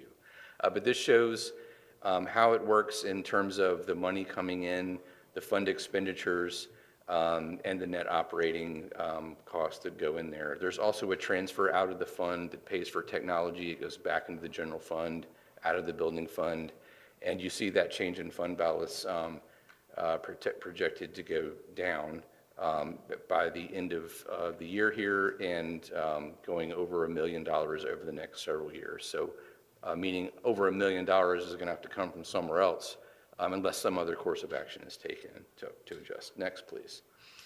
So the forecast based on the updated fee structure that we had, so we took the revenue model that we created, we plugged it in, and we generated an amount of revenue. We did not do any adjustments to the forecasted cost of the department, so it was cost neutral in terms of my analysis, but the revenue model showed that we would still be slightly negative over the next year, but then the fund would eventually go up to over 10%, creating a fund balance reserve of 15% by 2028, if all goes well, I would say. That's about 2 months worth of revenue, and I guess that's any business person out there who doesn't have 2 funds of revenue in the checking account is struggling. So this is just an insurance policy that by 2028 you have a little bit of a fund, reserve fund in there based on our forecasts. Next.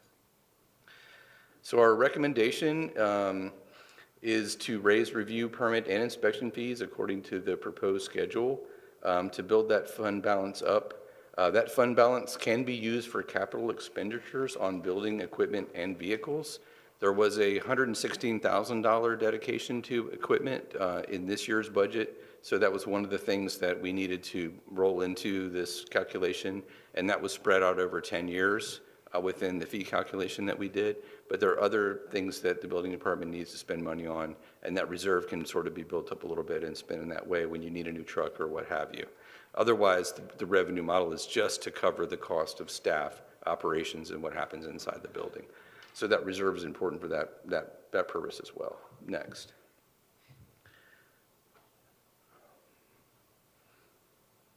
That's it. Indo. Okay, so we had the fees themselves are in the packet. There was we included the fee memo that we produced before. We changed the date on it, but it is exactly the same as what you all saw in September. There were no alterations to that. So the same information is before you. I included that full report for everyone's benefit to have in the packet, and there are several attachments in there that show the fees and the structure that's being proposed.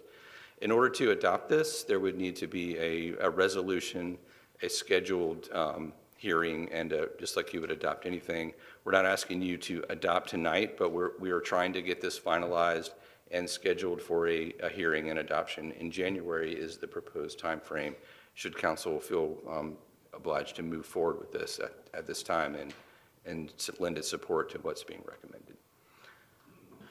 Okay, with that, does anyone have a motion that wants to start this off or a discussion? Councilman Braden. Thank you, Mayor. I'll start it. As I said in our meeting, people don't want to get permits. It's easier to just get caught and just come up here and fill out a simple permit, pay a fee, instead of spending 6 months trying to get a permit. I mean, I've actually witnessed it multiple times. You know, you skin reskin a 5,000, 5,500 square foot metal building. You reskin 3 sides of it. You put 20-foot roll-up doors on it, change those out. You put a new fence, new gate up on the road, right on the sidewalk, and you get caught pouring some concrete. So you go get a concrete permit, and that's it. So why would I pull a permit? Why would anybody want to pull a permit? Because anybody you want to ask, they can tell you. It's easier to just go out there and do it and get caught than it is to try to go through the process and do it right. So I mean, I can't support it at all because of that. I mean, there's no, even when you tell code compliance about it, they don't want to do anything about it. So, I mean, until we can come up with something different, you know, where, you know, there's an individual right now who knows how to a structure that's 90% complete. It's been there for almost 3 years now. He got caught, but it's still there. No permit, no nothing. Don't have to tear it down, nothing. So there's really no consequences whatsoever. You know, it's kind of like getting caught, you know, going to Louisiana and fishing. It's cheaper just pay the fine if you get caught than it is to buy, you know, $200 fishing license for 3 days. I mean, to me, this is not the answer, just to keep increasing the fees, because the more you increase it, the less people want to get a permit, less fees you're going to get. So, that's just my 2 cents. On that though, since we're spending so much in the technology, what's that going towards? Is that more of a staff question on what we're hoping to get from that technology investment? That was in the slide. You said we over 100,000. Is that anything specific? 10% of our budget goes towards the technology fund. Okay. So Do we know our permit turnaround right now?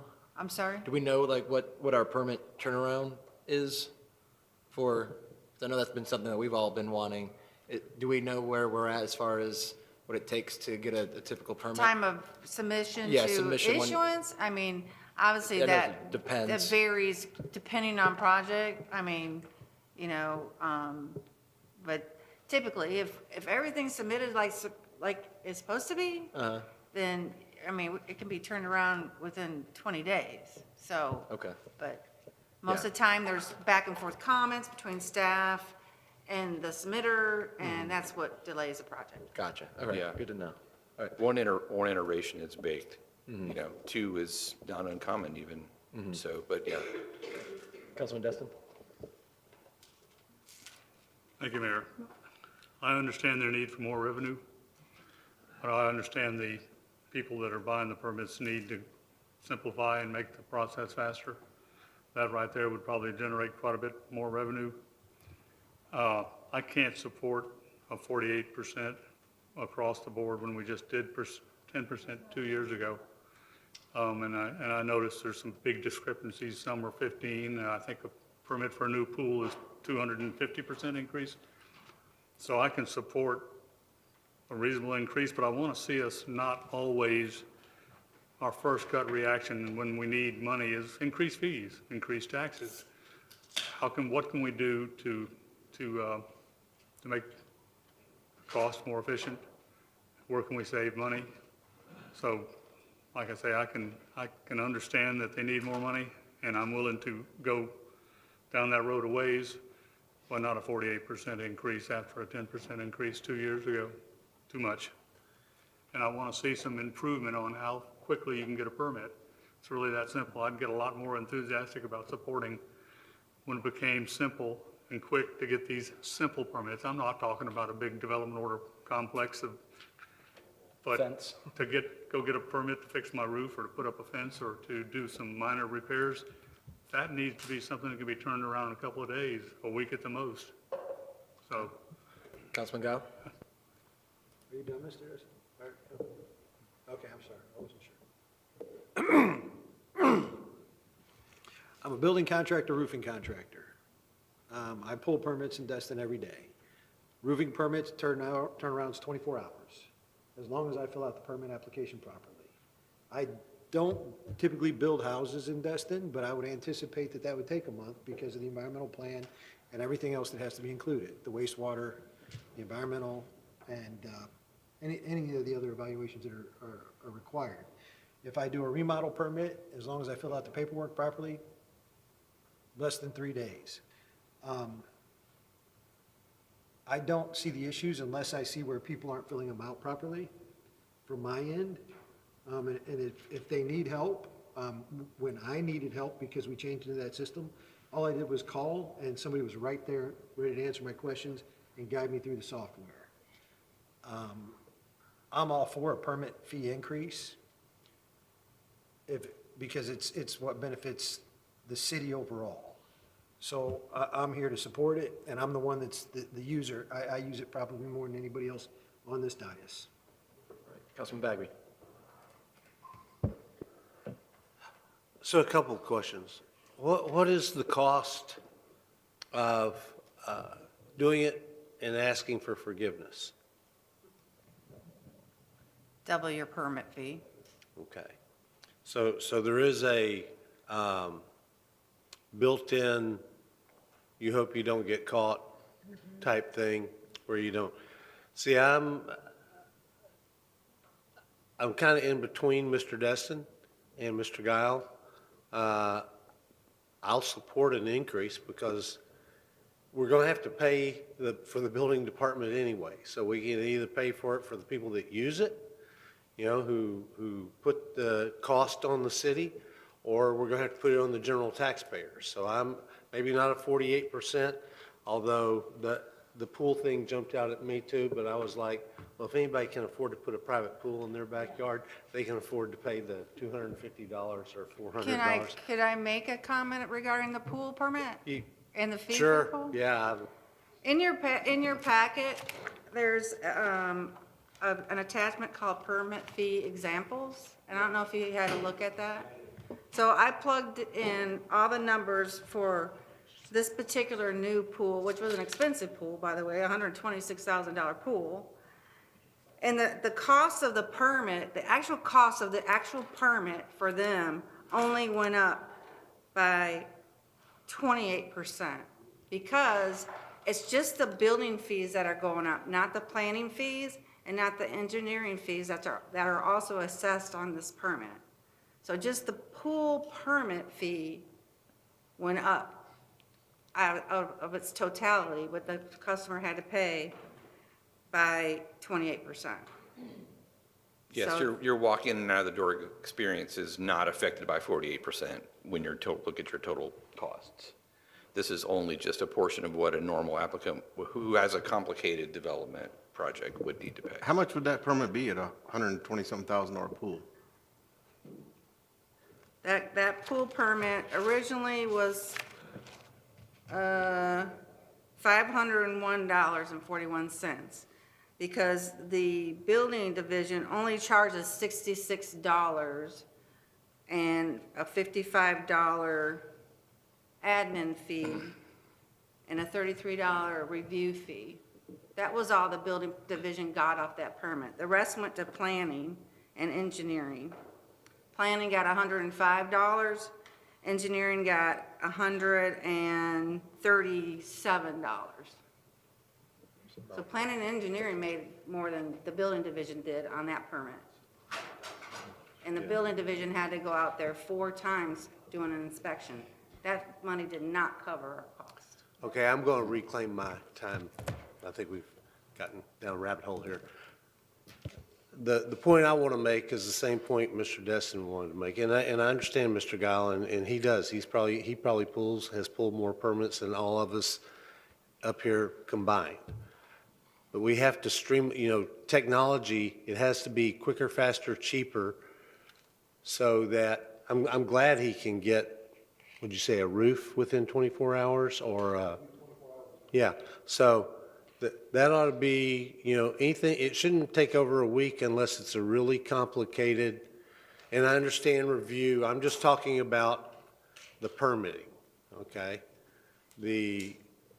Which is, the review's part of, but trying to get, I go in and a month later, I might get my permits. Well, actually, I could get some permits. I just might not get the overall if it's a complicated project, right?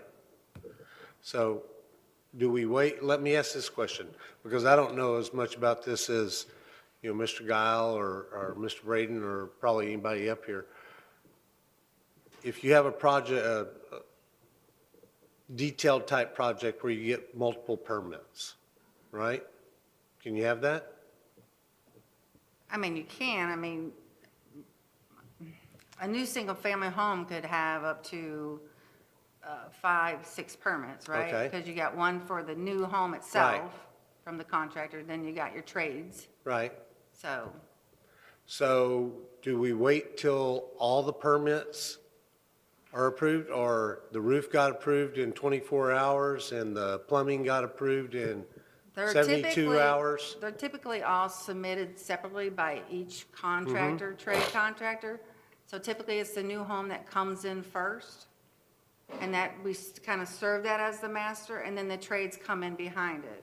But once the trades, we don't even review, because you've already got a master house permit per se. So we know the trades are gonna come in and pull the permits to do the plumbing, the electrical, those don't even go through review. Those just get issued. Okay. So what takes the longest, other than a commercial? I don't even want to get into the commercial realm. I mean, it just depends on the project, to be quite honest with you, Mr. Bagby. Anything that has to go through all divisions for review, being in planning and engineering and building, take the longest. So Okay. that would be your fences, that would be a pool, that would be a new home, that would be, so, but simple changing out doors and windows, that's just the building division review. Okay. Changing out, putting on a new roof, yeah, that's a day or two. Okay. So, changing siding on your house, that's just a building review, that's just a couple days. Those are very easy reviews. All right, so if I do a And remodel, and though, trade permits, changing Yeah. out an HVAC system. Yeah. Remodeling the interior of a home, those are all very easy. But when you get into aspects of the whole site, where you have to have it reviewed for stormwater, and you have to review it for land development code requirements, then that gets a little bit more in depth. okay. I guess my thing is, how do we get it faster or more efficient or easier for the contractors Sounds to? like education. Education. Okay. Yeah. But yeah, I'm not opposed to raising the fees. I just want us to be as efficient as we can be. And, I've got one side telling me we're pretty efficient. I've got one side saying, no, we're not as, it took me 3 months. Okay, and I'm not going to say, well, that's because you filled it out wrong 4 times, which may be the case, but I don't know that. In my experience working in other communities, the number one way to save yourself time is to come in with the right package of materials that the municipality requires you to submit to get what you want to get out of them. And a lot of times that doesn't happen. So right out of the gate, it's a start off with a bad experience where you have to get that call saying you didn't give us what we needed. And yeah, so the education part is key. We did try to make some improvements and simplify the process and make it less complicated, which helps your staff, which sometimes come and go and need to learn these things. They're going to be more effective at helping people, and your customers are going to be more effective at understanding what they need to do in the system through some of these simplifications. So that'll help some in that situation. Otherwise, it can be a very difficult experience if the team of engineers and developers are not working in good faith to get what's needed and submitted and that sort of thing. So. Hey, I got one more question. Because I deal in metrics a lot in my business, can you tell me how long it took for the average permit or various types of permits 4 years ago versus today? How much we've improved the system? We should be able to pull that data from our system. I know we brought it up during the visioning, and when was that, April? February. So I could pull that from there, but that's Yeah, I'd like to see, because if we're improving and we've made good improvements, okay, the more we've improved, the more I'm willing to raise the fees, because it's got to be paid for. That's the bottom line. Now we're just talking about how we're going to pay for it. And I really don't want to use money that we're going to use for stormwater or dredging the harbor or doing other things to pay for the building department. No offense, but I want the dredging money used for the dredging, not the building department. All right, Councilwoman Aber. Thanks, Mayor. I kind of agree with Jim, and I kind of with Dewey. I know that the incurred fee sounds like a lot, but I'm glad you clarified with the swimming pool one. We put a pool in, it was $55. Okay, so I personally know that getting a permit 4 or 5 years ago was almost like a 2-3 week process. And in the last couple of months, I've talked to people that have done the same thing we did, and within 3 days, they had their permit. So I do know the system is working, and I do know that we need to charge more money because we have to pay for our building department. I mean, the rollover and turnover of staff is very hard, but now that we're getting the system down to where people are coming in, it's easier to train them on what to do because it's not as tedious. And I think, didn't we thin out some of the, like, the way they were all spelled out, Noel? Didn't we break it down and like combine some of the permitting requirements? Can you talk to that? Yeah, 'cause you said we reduced. In this proposal, In this proposal, what we did is condense the permit fee, the fee structure. In other words, we eliminated, just the HVAC chain out is this much. It just was too cumbersome. the trades in particular have been significantly streamlined, which when you're out there running and swinging hammers and doing stuff, that's when you need a permit quickly, when you need to go out there and do your thing so you can get out of other people's way in that. So I think the trades will actually benefit significantly from this once that project gets going. Well, I just want to, on the record, that I'm going to support this because we've got to charge more. We are so, if you look across the cities that we're compared with, it's like people are paying a nickel here and they're paying $20 there. So we are not charging enough for a decade now. So we've got to do something different. It's what's working is not working for the city or for our department. All right, Councilman Guile. I just want to clarify just a couple little things. First, if we compare what it takes to get a permit now to what it did 20 years ago, it's going to take longer because they're holding people's feet to the fire. Back when I first came to Destin in '93, when we used to pull a permit, it was more of a, hey, we're going to be pulling the permit, go ahead and start the work before we actually do the permit, and the permit would be in process while we're actually doing the work. Now, that was illegal, that was against Florida statute, but it was allowed. Now, thankfully, they don't allow it anymore, or they enforce it more now than they did 20 years ago. But now they make sure that they verify your insurance, your licensure, your workers' comp, your gen li, and your capabilities before they actually issue the permit. Back then, it was kind of I hate to use this term, but a good old boy system. So they've eliminated that, which means it does take a little bit longer now than it did 15, 20 years ago to pull a permit, because you have to go through the process. There was another point I was going to make, and I completely forgot what it was. It's going to hit me at 2 a.m. I'm going to wake up in the middle of the night, and I'm going to remember exactly what it was. But if we do base it off that matrix, the metrics of where we were 15 years ago versus now, we have different leadership.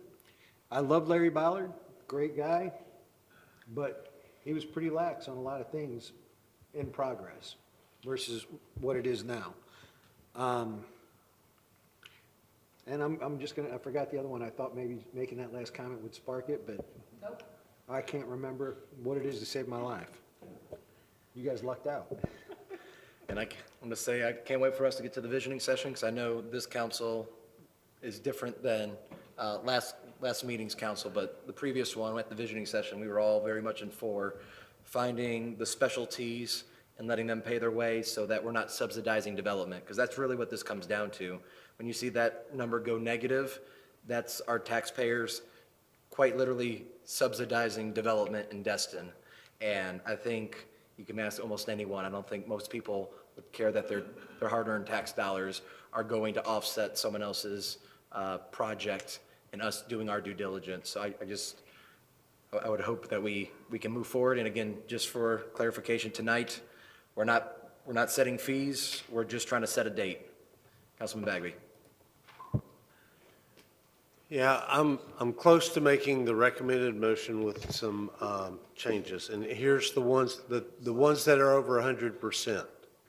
Okay, I really want you to relook, because as I went through, besides, and I'll just say the pool ones, but the ground signs, 191% increase. The pools. Can you say not the percent? Attachment C. Okay. Attachment C, so I'm saying the percentage of increase in I can read the whole thing, but I don't want to do that. Can you say the number, dollar, and amount? So Yeah, I'll say follow along. Okay, so on the pools, the new commercial pool, going from $165 to $330. Pool renovations, residential or commercial, $55 to $165. New residential pool, $66 to $240. So that's 100%, a 200%, a 264% increase, which pushes that 48%. You know, I think you can get down to 28 or 30% if you relook some of these kind of, and I understand we probably have to pay somebody to come inspect pools because we or pay them to go to school, one of our people, but I want you to look at the triple-digit increases and just see, like a temporary tent. I get that, weddings or whatever, or I think you've had a couple of events where you put up temporary tents next door to the place on the harbor. You know, temporary tent is going from $27.50 to $60, so that's 118% increase. Floodplain from 55 to 150, that's 173% increase. New pools again for the electrical, the pools, the spas, etc., $44 to $120 for 173% increase. So I would look at some of these, but really the other place that gets us on these increases is the reinspection fees. And I really don't have a problem with that. Yeah. You know, because we're saying the first reinspection is going to go from $38.50 to $80, 108% increase. Yeah, because you shouldn't have called us out there if you weren't ready. Yeah, I agree with that. You know, and the building second reinspection goes from 77 to 320. That might be a little onerous, but again, you shouldn't have called us out a second time when you weren't ready.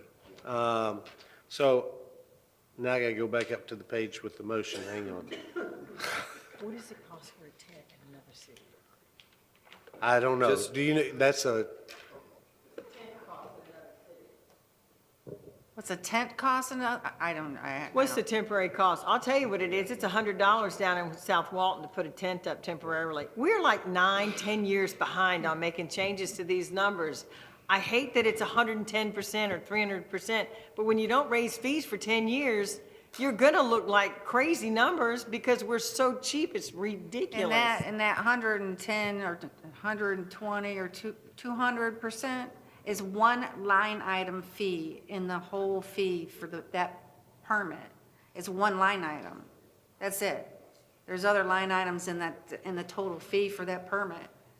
So that's what I'm saying for that new pool, that jump to $240, the overall cost of that permit only went up 28%, not 240%.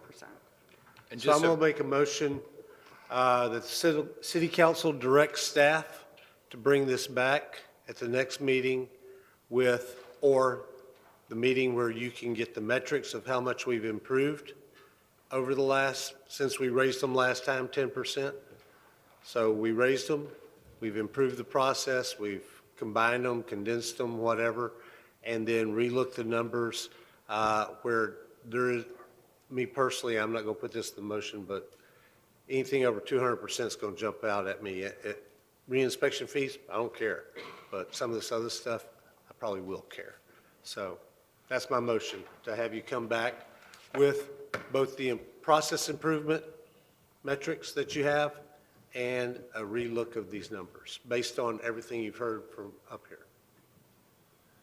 Okay, gotcha. And do I have a second? All right. Push the button. You got to have the button down before you second. I'll second it. Councilman Guile. That made it all better, yeah. What? Oh. Yes, you are. You're up next. Councilman Guile.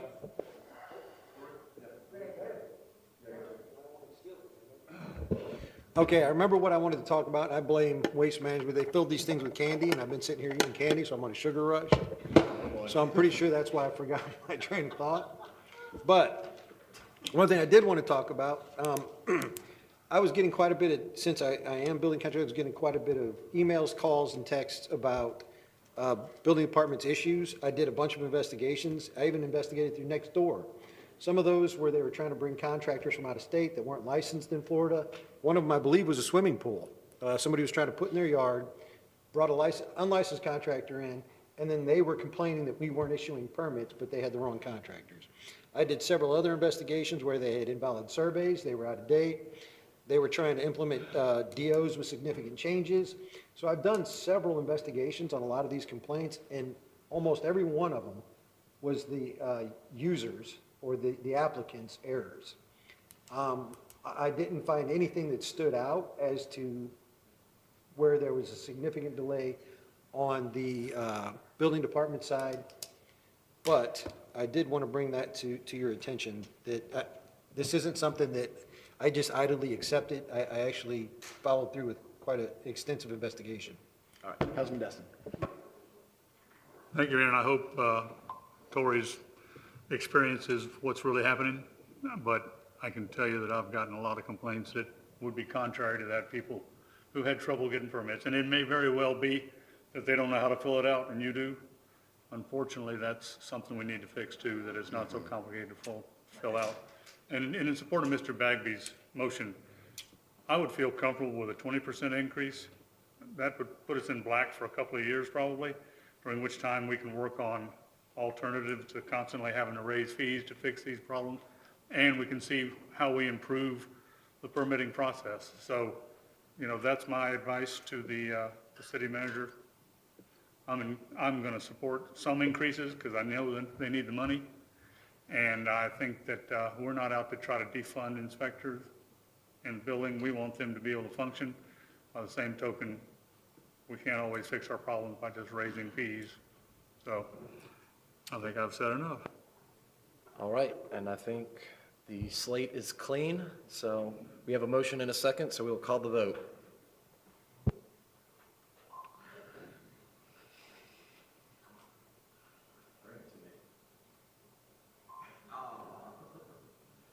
All right, 5-1, ayes have it. I wanted to do something tonight.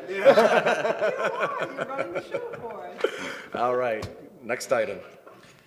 Thank you. While Mr. Allen's still here, we will talk about the mobility fees study and the recommendations. Thank you, Mr. City Manager. Last time we came before you, we had what I would call a preview of the fees. We were in draft status in terms of the fee study, and at this time we have completed the fee study. The fee study is the legal document that must be prepared in order to have a compliant mobility fee or impact fee. They all require this kind of study.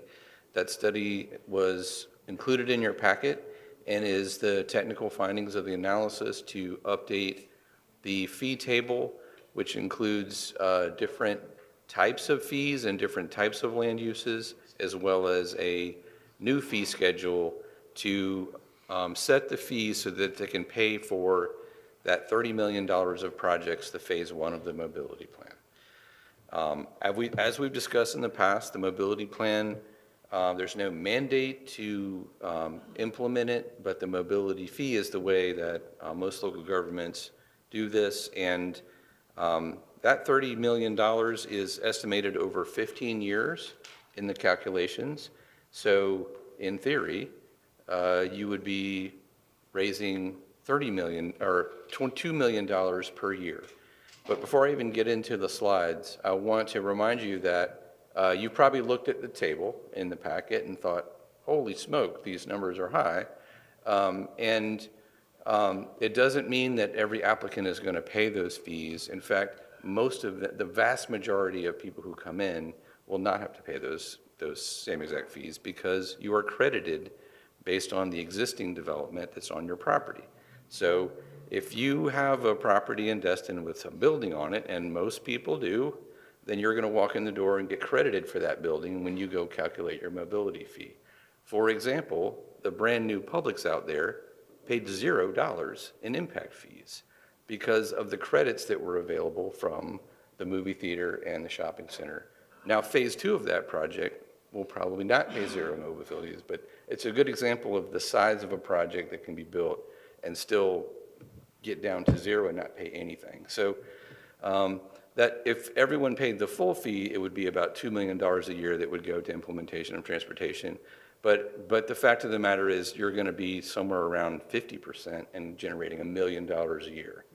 And whether you think the fees are good or not at the levels that they are, I think we also have to ask ourselves, is $1 million a year enough money to fund the expansion of our transportation system to meet the new demands of people who come in this development? The city has been for a while using capacity that's already around in the system that's here to support new growth, and strains start to develop when that happens. So this fee is intended to deal with those issues. It's not intended to deal with maintenance. You're not allowed to spend the funds on maintenance, but it is the capacity improvements in the projects in the plan. If an applicant comes in and they're making improvements that are either part of that plan or something that's required in your land development code, then they're entitled to that discount off that fee as well. So if I'm out there building a turn lane or some kind of sidewalk extended beyond my property, for example, I'm going to get a discount on that fee as well. So those are some of the essentials of how this works, and I'll get into the presentation now to go through some of the details. So next slide, we can just keep going. Next slide. The legal framework, we've talked about the Florida statutes in the past. Basically, they encourage multimodal funding strategies and mobility plans. The mobility plan and mobility fee structure is a preferred way that the state wants people to do this kind of thing. And they also encourage other types of policy initiatives that local governments are enabled to make, including having incentives and write-downs of costs of these fees when they want to do things like a specific economic development incentive, incentivizing development in a specific area, or how even housing incentives can be built into the fee structure. Next. The mobility fee study and associated fees must be adopted within 12 months of the beginning of the fee study. So we've now created a fee study for you. We've been working on it for since right before the mobility plan was adopted. I could probably make up a date if I had to about when we started, but we can't have what we've produced on your behalf sit around for more than 12 months and have it still be valid. It would need to be done again. So that's the time frame that you have to adopt this. We need to provide 90 days notice before the fee increase becomes effective. And there are 2 publicly noticed workshops that must be held. Assuming that some forward movement is on, we would desire to schedule these at the beginning of the year, at least the first one, to get the conversation going about this topic. Next slide, please. The fee must be approved by a 2/3 majority vote from City Council, and that's a statutory requirement. The mobility fee and study must meet all the requirements in the statutes, which also have some information about the extraordinary circumstances under which you can increase fees beyond 50%, and we have documented those extraordinary circumstances in the study. The way that was documented and described was approved by a very serious legal department in a previous study that I did, so I feel like we've got a good legal sound basis for doing that, although I would highly recommend a legal review of that language before you all adopt it to make sure that your council has approved what's in there. Next. We took the, the fee study itself has some really technical jargon in it. And that is to substantiate how we made some of these assumptions. When you look at the trip generation manual, that doesn't match exactly all the uses in our table, so we had to do some interpolation and number crunching, and that's all in there to be documented. But the first step was to calculate a standard service unit, and that is the equivalent dwelling unit. You see that in there as the basis. So a typical house would have 1 house worth of impact on the transportation system. A restaurant might have 5 houses worth of impact. We've just normalized the impact by that common currency, if you will, regarding the transportation. So each land use has a number of trips associated with it, which is turned into an equivalent dwelling unit, which has that dollar sign associated with it. So the amount of dollars per that dwelling unit is the basis for calculating the rest of the fees. So that $14,000 number is the base information that's used for the whole fees. We looked at how much development is anticipated out to 2040, and we divided the $30 million by the number of equivalent dwelling units that represent that change in growth over from today to 2040. So 15 years of growth, the $30 million is divided by the amount of that 15 years of growth so that each individual component part of that 15 years of growth pays its proportionate fair share of the money. And that's how the fees get calculated. Next.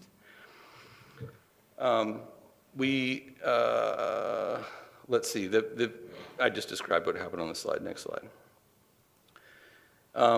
So again, that total cost, $30 million, is the phase one of the mobility plan. For those of you who may not have been watching closely as we developed it, council recommended and directed us to only use the first phase of the mobility plan as the basis for these calculations. And we determined that basically the equivalent of 2,000 houses worth of traffic impact and transportation impact will come to the city over that 15-year period, meaning that each one of those is that $14,000 number. Next. These are the projects that are listed. You are not bound to implement the projects as listed in this. You can change your priorities. You can move projects around. You can add projects to the mobility plan.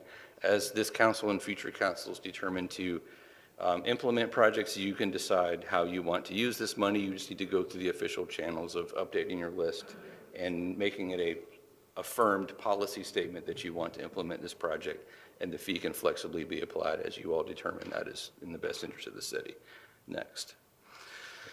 The residential, you see there's a variable rate option. We can either have a single family residential unit have a fee associated with it. In this slide you see the current fee of $1,172 and the calculated fee at that $14,000.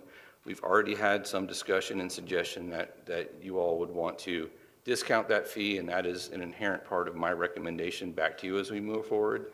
That's not included in this presentation, but somewhere between $0 or the current fee or some other amount could be established so that your residents who own their own properties and want to rebuild aren't coming in paying thousands and thousands of dollars. I can appreciate this, having had worked on my own house. It's very painful to go in and pay thousands of dollars worth of fees on top of your contractor bill when you're a resident building. Commercial development's different. It's a business model. People anticipate it. It's just a way different experience for people. So we are going to work to pencil out something specific for the single-family detached number, and we can discuss that further tonight if you would like to. But we also have calculated the options of charging homes based on square footage to accelerate the schedule as you move up to a bigger sized house. Next slide, please. We also came up with a short-term rental residential fee, which is significantly greater than the long-term residential fee.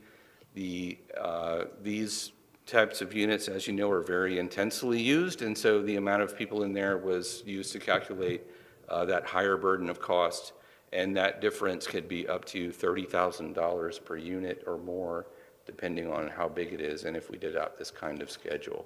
I would note again for your knowledge that if you convert an existing long-term occupied house into a short-term and you come in and get registered as such, you will have to pay this fee. So the difference between the house, whatever is determined for the regular house and what's on here. So you might have a $30,000 bill when you come in the door to establish a short-term rental. And that is actually, if you get caught with one, that becomes your penalty, having to come register. So that is a big number, but I think technically it's supportable in terms of the actual impact. And everything I've heard is that you all want to capture the real impact of those projects and be able to respond to them with the funding that comes out of this kind of fee structure. Next slide, please. We went through the commercial. I have these numbers at this point. Once you generate that value per house number, the rest of it just becomes looking at the ITE trip table and multiplying that number by the number of trips that the engineers say a typical type development has in it. So there is the ITE is a national standard. It is the industry standard. and we're using those direct rates in here. And so we have come up with some numbers for this study that are significantly different from what you have on the books and much higher. Again, those apply to different uses across the board. Next, please. And again, this is the comparison to the current fee and the other fees that exist. Let's keep going, please. Next slide. So there are several options for fee structuring. Just adopt the fees as is, which would generate that $1 to $2 million a year, depending on how things happen with redevelopment. Adopting recommended fees as a percentage, for example, 50% of the max recommended fee, where you set that equivalent dwelling unit at $7,000, and then everything gets adjusted accordingly to that number. Apply fee discounts to encourage specific land uses or by type of people. There are some fair housing and equal protection considerations that lie at the edges of policy that we have to be cognizant of and careful about. Otherwise, having workforce housing as a basis for any sort of housing incentives is a legitimate purpose to do so. And then, some combination of options or going deeper dive. If these commercial fees seem a little outlandish, there is the opportunity for us to go back and investigate any line item of these and make an adjustment to the ITE trip table based on some professional judgment and additional analysis that might get that fee back to a place where everybody thinks it makes sense. But I'm going to do that based on guidance rather than me suggesting what that might be. So just a question while I was Yes. following. With that slide on right now, it's about we can cut it back if they cooperate with things that we're looking for them to do in the development. That could then be the way to discount that top price, because this would be as high as we go. Whatever these fees are set, that's the top anyone would ever pay. And then we have Yes. ways to walk it back if they come in line with basically our comp plan and our vision of what we're hoping development becomes. That's a good point, Mayor. Once you set the fees themselves, without revisiting the study, you can't raise them to create a penalty or be punitive to something. You can only discount them. So setting them higher and then taking discounts as your policy priorities suggest is the path, is the way forward, yes. All right, well, with that, do I have a motion? You don't have Can I, I'll talk about let's talk about the schedule so that you all know like what the next steps.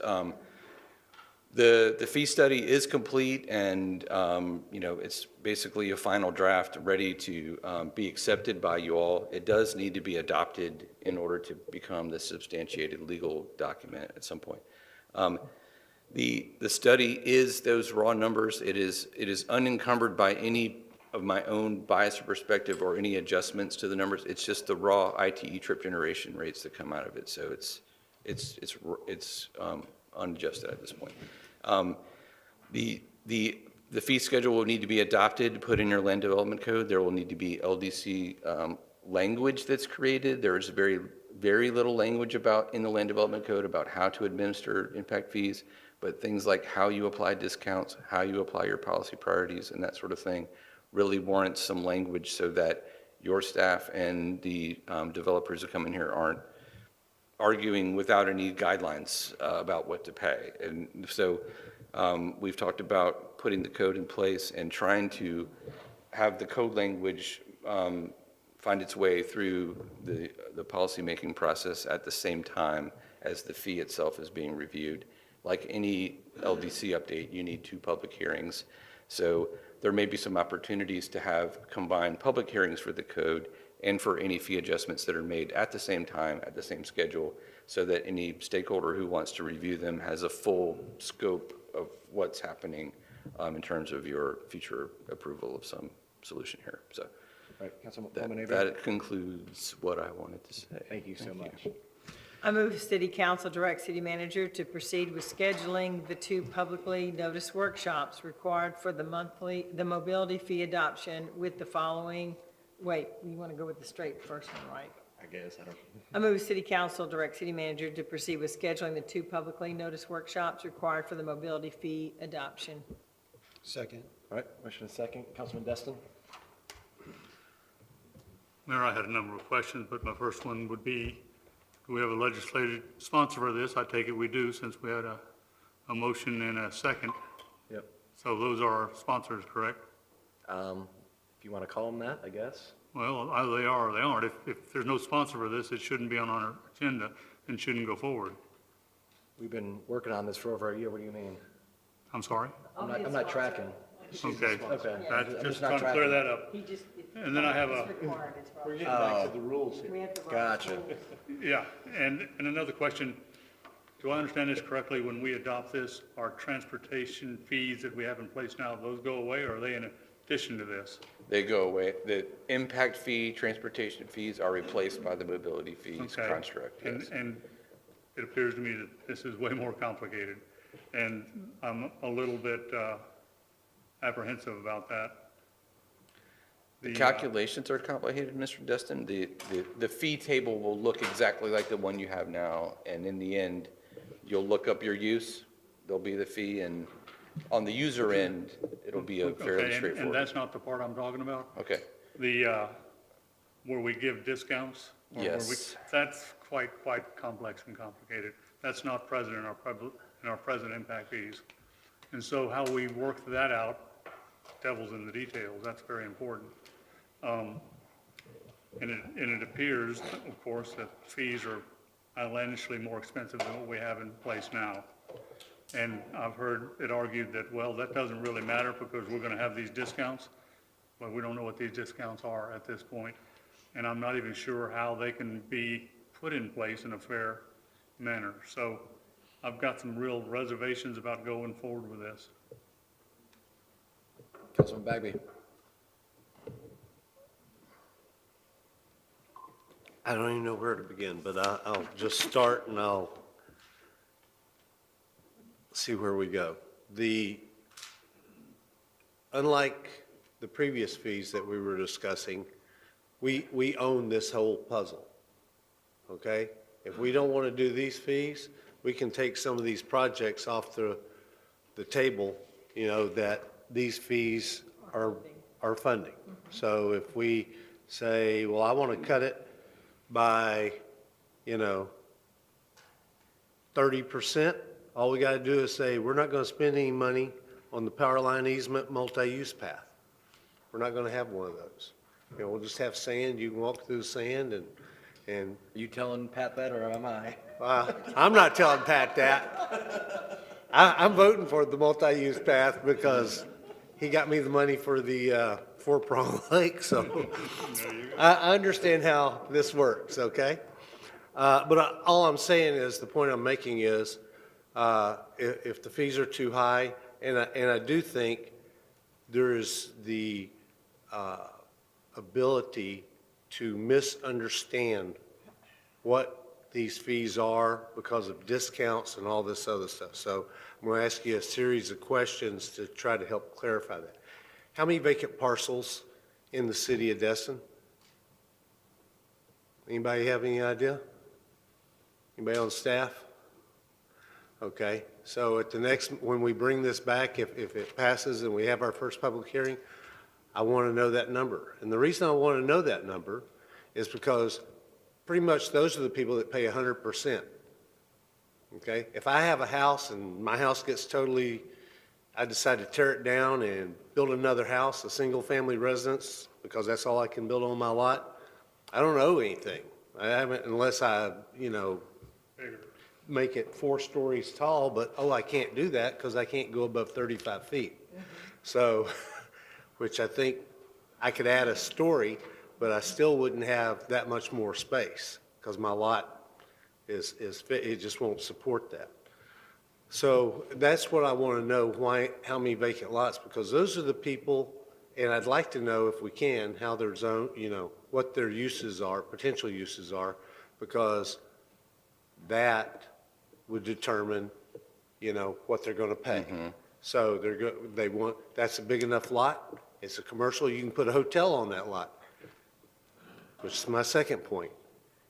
I want to jack the rate on the hotels and the car washes and the other things that we have enough of in this town through the roof, because I want to disincentivize that type of development. And that's what this process allows us to do, is say, we have enough, and oh, by the way, staff, that means you'll have to go talk to the county, and we'll have to go talk to the county, because that little strip out there that's not in the city, I don't want to just push hotels out to the county land out off Commons Drive, because then it'll just be hotel, hotel, hotel. Oh, wait, that's what it already looks like. So it is getting there. Yes. But I want to, we have enough of those. So I want to stop those, and I don't care if you make it $100,000 for a hotel, because I looked at it and I think the hotel was like 20-something thousand or 40-something thousand. I have to get down here. Shoot. Hotel, motel, is it per room? Is that how you guys, What's that? is the hotel motel 310? Is that per room? Yeah, the room is. So it's 12,000 per room? Yeah. If I'm reading that right. See, I would make it 15,000, 20,000 per room. I'm with you on that. You know? And on a car wash, if you got, 28 vacuum slots, or however you guys compute it. Yeah. Yeah, I can appreciate the sentiment from an economic development point of view and like a community building point of view. Yeah. There's no fair housing issues on hotels and there are not, but car washes. That's what I'm trying to prevent. And mattress stores. It gets back to the issue of the punitive mindset, right? Is misaligned with the ability technically to punish people. I'm not punishing anybody. No, but this is what I want my community to look like. No, I know, but I mean, but given the base assumptions that we've made about Yeah. IT, there's only so much dark elven magic that I can throw at this under the black box to generate the numbers you're talking about without possibly running afoul of some of the assumptions. I'll have to go think creatively about this on your behalf. Think creatively Yeah. about that. And then there's a lot of discussion on the single-family residences. And I think that's where most of our pain is going to be, both from our residents and probably from us. The question I have is, you say, well, you can change it, make it a variable based on square footage. Okay, that makes complete sense to me, right?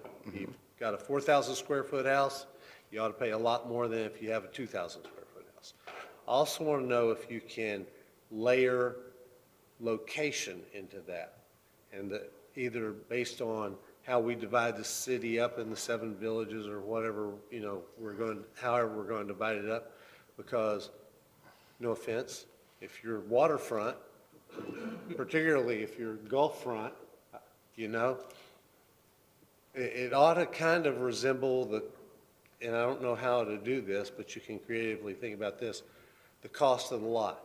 I understand, if I have a lot in Crystal Beach, a similar sized lot off 3rd Avenue is not going to be near as expensive.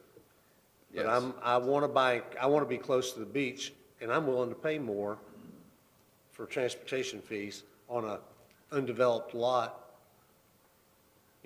I wouldn't pay that much more because I already have a house there. But what I'm saying is, if it's an undeveloped lot and it's waterfront or it's out in Crystal Beach or on Holiday Isle, dude, you can also apply that bonus location cost or whatever. I don't know, because we have problems with transportation in Crystal Beach and Holiday. We have problems throughout the city, Yes. but particularly during the summer out there.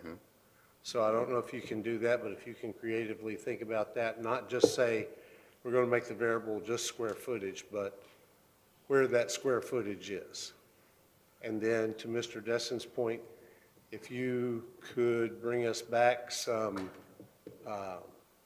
examples, kind of like what we did on the building fees. She said, well, this is what the new pool, and it's a $126,000 pool, and here's what the fees would be today, and here's what the fees would be whenever we approve, whatever we approve. Yeah, you too, guys. I mean, I don't care if y'all get jacked up. That's a. I don't have a pool. But no, So, yes. no, I'm saying just give us some examples because I think that picture will help people understand. No, yeah, you're going to pay $20,000 if it's a blank lot and you use it for what it's, allowed there today. But because you have a house there and because you already have a garage and a driveway that accommodates 8 cars, you're not going to pay anything. Right. If you completely tear it down and rebuild it. So we need to minimize oh my God, I'm going to have to pay. No, you're not. No. Here's what you would actually owe. Yes. Okay? Yes. And again, your comments are well received, Mr. Bagby. I would remind you that we can do this, but it's harder to do this to somebody. It's easier to do this to the people that you like than it is to do this to the people that are the uses you feel may have been overbuilt in the city. Not impossible, but I'm saying there's a limit to the dark arts that I can employ to do that for you from a technical basis. There may be some, like and churches? So the policy part of it has to be coming from you all and directive as such. And what we come back to you with has to be meaningful for you all and really feel right. So, and the reason why I didn't bring you a bunch of ideas tonight is because it is complicated. It does open up cans of worms to start talking, well, these people benefit and those people don't. That makes it messy technically, it makes it messy politically. But I think there are some sound principles that I'm hearing from you about supporting community uses, about making sure that existing residents don't get thwarted when they come down to pay their fees. Yeah, and I would just say, yeah. You know this community, you've been around here Yes. long enough. So one of the ones that really jumped out at me was the church synagogue. So the 2005 fee was $17.94. The current fee is $883. The 2024 max fee from the fee study for a church synagogue, $11,577. I want more churches. I want fewer car washes, fewer hotels, and fewer mattress stores. Okay, Right. so how we came up with $11,577 for churches and synagogues just blew my mind. The same thing with schools. We're either going to have to expand the heck out of our school, not our job, I understand it's the school board, or we're going to have to build another one because we're just bursting at the seams. And so the elementary school was nothing in 2005. It's currently $354, and we want to jack it up to $3,778. I don't want to do that.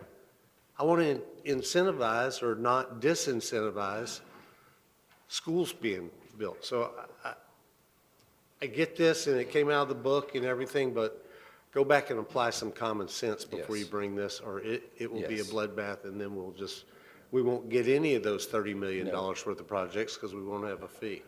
And that process you're describing, it was anticipated by me. Like I said, we're bringing you the raw numbers at this point, and we need to react.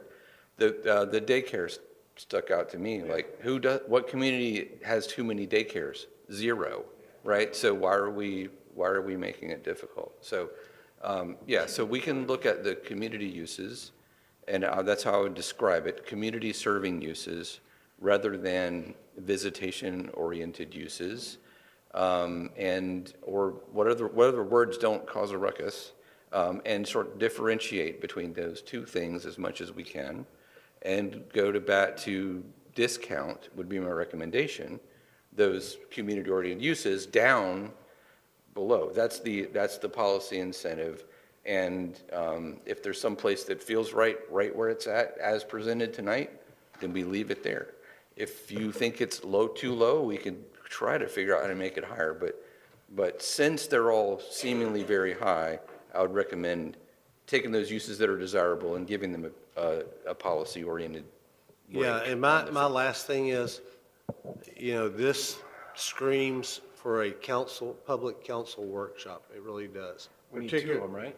We need did, to hear. but we have new council members or returning council members or whatever who really, yes, they could have come to the public workshops and, voice and say, that's too high. But now we have numbers. Now we have hard numbers that people can put their fingers on and say, oh, because conceptually, here's the projects we want, and we got to get the money to pay for them, and here's how we're going to pay for them through the thing. But when you put those numbers through the process, the little meat grinder, you ever made sausage? Yes. I've made sausage. So when you put it through that little sausage maker, and all of a sudden it comes out the other end, and it's like, oh my God, $11,577 for a church?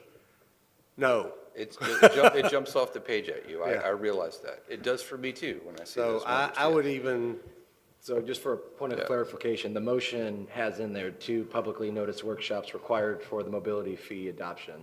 So it's, we have to. When we were discussing it at the staff level this afternoon, we were talking about having that first public hearing be an open forum where it's, but to have a little W workshop of these specific ideas brought back to you where you can consider these policy options for adjusting these fees, and it's done in a public forum so that anybody who wants to hear what's going on at that first official public hearing can hear your deliberations over those things and weigh in on them if they would like. I hear that. We get you get one chance to make your first impression, because people haven't been following this for the last 3 years or whatever. And when we put these numbers out there, yes. we'll have 80 people in this room all screaming at the top of their lungs that you're attacking their church, or you're attacking their daycare, or you're attacking, as opposed to if we have a non-confrontational, hey, here's our numbers, where we can just kind of discuss it, not necessarily make decisions. I don't know. That's just me. I'm not going to make a substitute motion. But I'm not trying to dissuade you from having a workshop, but our intention was to have an airing out. And I think us coming back as a staff and team with specific proposals that you all can consider next would get us a step in the right direction before and however that gets vetted, either in a workshop or a more formal environment. I agree there's risks in, starting a brush fire over something on this topic, so we should be. All right, well, he's going to have it on the streets tomorrow. Councilman Destin's going to be having postcards sent out. The public hearing is open. All right. Okay, Jim's mic's off. All right, Councilman Guile. So I have a question about when we start talking about the mobility plan with the short-term rental, obviously. But, so if somebody tries to build a home and they say that their plan is just a single residential family, and then they convert later, is there a way to back charge them for that mobility fee, that they avoid it? There is not, and that is the dirty little secret of this. If you had a user who just somehow didn't pay their fee, and I can assure you there's some cases like that in this town, and there's no record of them paying. It doesn't matter at all what fee you paid previously. It only matters what the size of your project is, and you compare that project to the new project. So fee payment history has nothing to do in the settlement of discounting and all that. It's the building itself. All right. And that brings up a question. Where are we on our short-term rental registration fees? I mean, is that coming back to the table anytime soon? I thought that's something we kind of said we wanted to have on one of the agendas future. The condo fees. We are working on it. Yeah, that is on our list of things to return to you that we haven't got to you yet, but they are coming. All right. And one other thing that Councilman Bagby said earlier about the churches. I love God, Jesus Christ, my Lord and Savior, but you can't swing a dead cat in this town without hitting a church. There's a new church that pops up every single day.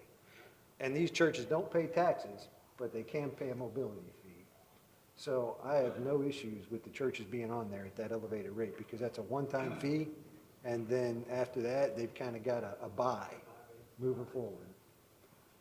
Separation of church and state may be an interesting question. I'm done.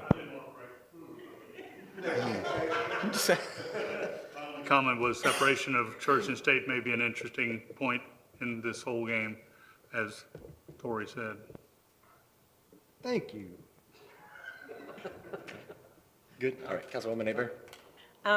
Something that Tori just said, okay, so somebody has like a single home with 2 bedrooms, and then they decide they want to update it and change it out, and they put in 6 bedrooms, there's no fees?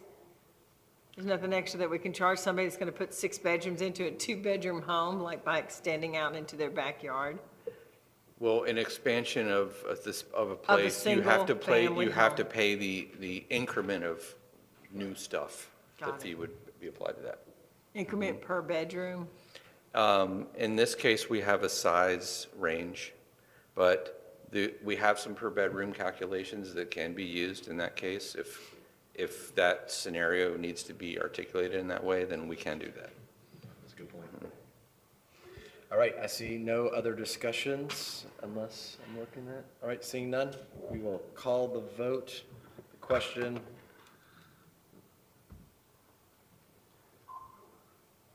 This is just to bring it back?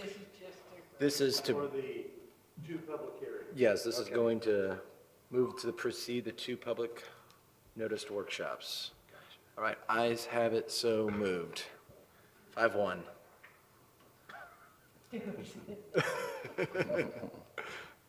Does not want any sidewalks.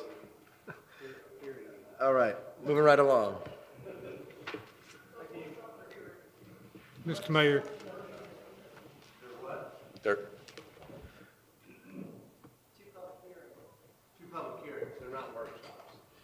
So that's just the confusion, is the recommended motion has noticed workshop, 2 publicly noticed workshops required for the mobility fee adoption. Is that the correct terminology? hearings would be the Hearings. state appropriate statutory language, yes. All right, so for the sake of legality, shall we make another motion with the correct verbiage? Yes. Technically, yes, you can. Yeah, We I knew what you just- needed to do, but This does not preclude you all from having a workshop prior to scheduling the hearing to sauce it out. if No, you as would long as choose we're to good, do we so, can, yes. we can. to be clear, you don't want extra workshops, just the required hearings. Is that correct? Okay. You got that, Ray, or do you need a revise? Okay. Look at him shaking his head. Okay, I'm good. All right, thank you.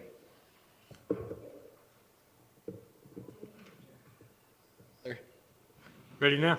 Okay, thank you. Next item is the Just hit that TDC button for monthly me. report that you found in your packet. Mr. Bagby made an interesting observation that I believe he said it was the lowest it had been in 4 years. So it's something we probably need to keep an eye on and see if we got a trend going on, if this is an anomaly, but I suspect we're going to see it as a trend that we're going to have to pay attention to. All right, Councilman Bagby? That's all, I was just going to point out that this is the lowest one in 4 years, so. 4? 4. Okay, okay. Since 2020. All right, next item, you have minutes from your standing boards and committees for your information there. And then we have a number of announcements from Dr. Young. A few council meetings ago, Mr. Destin had asked us to look into the possibility of having more fishing opportunities for teenagers at the docks at the harbor, and we've now met with a number of individuals. Right now, we're looking into whether a training, some type of educational component where we talked about rights and responsibilities could be incorporated as part of the process of receiving a permit to fish. So we've started conversations with some folks at Destin High School, with the Okaloosa County Sheriff's Office and FWC, and we've asked the Harbor Waterway Board to take the lead on this project.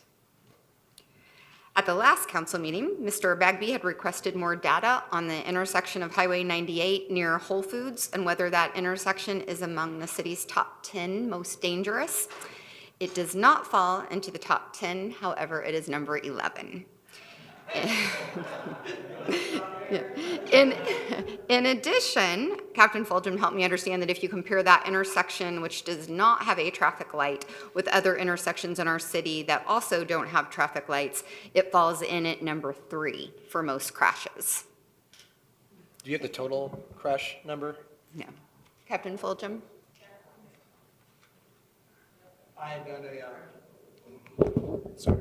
I had looked at 3 years of data. I think you had a 5-year data thing, and for that intersection, for 3 years of data was 32.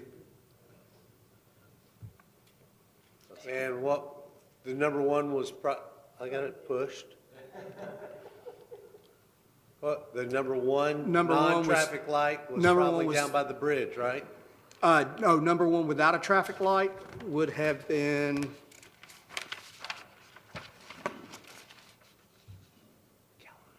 actually Palm Street, Really? 98 with 62. Okay, where's Calhoun on that? Calhoun fell in at number 2. Okay. But also Calhoun has been redesigned to where it's a right turn only in the middle of those dates. So I think you're probably going to see that number drop there since it's a right turn only now. But I don't have Okay. enough data to support that. Okay, thank you.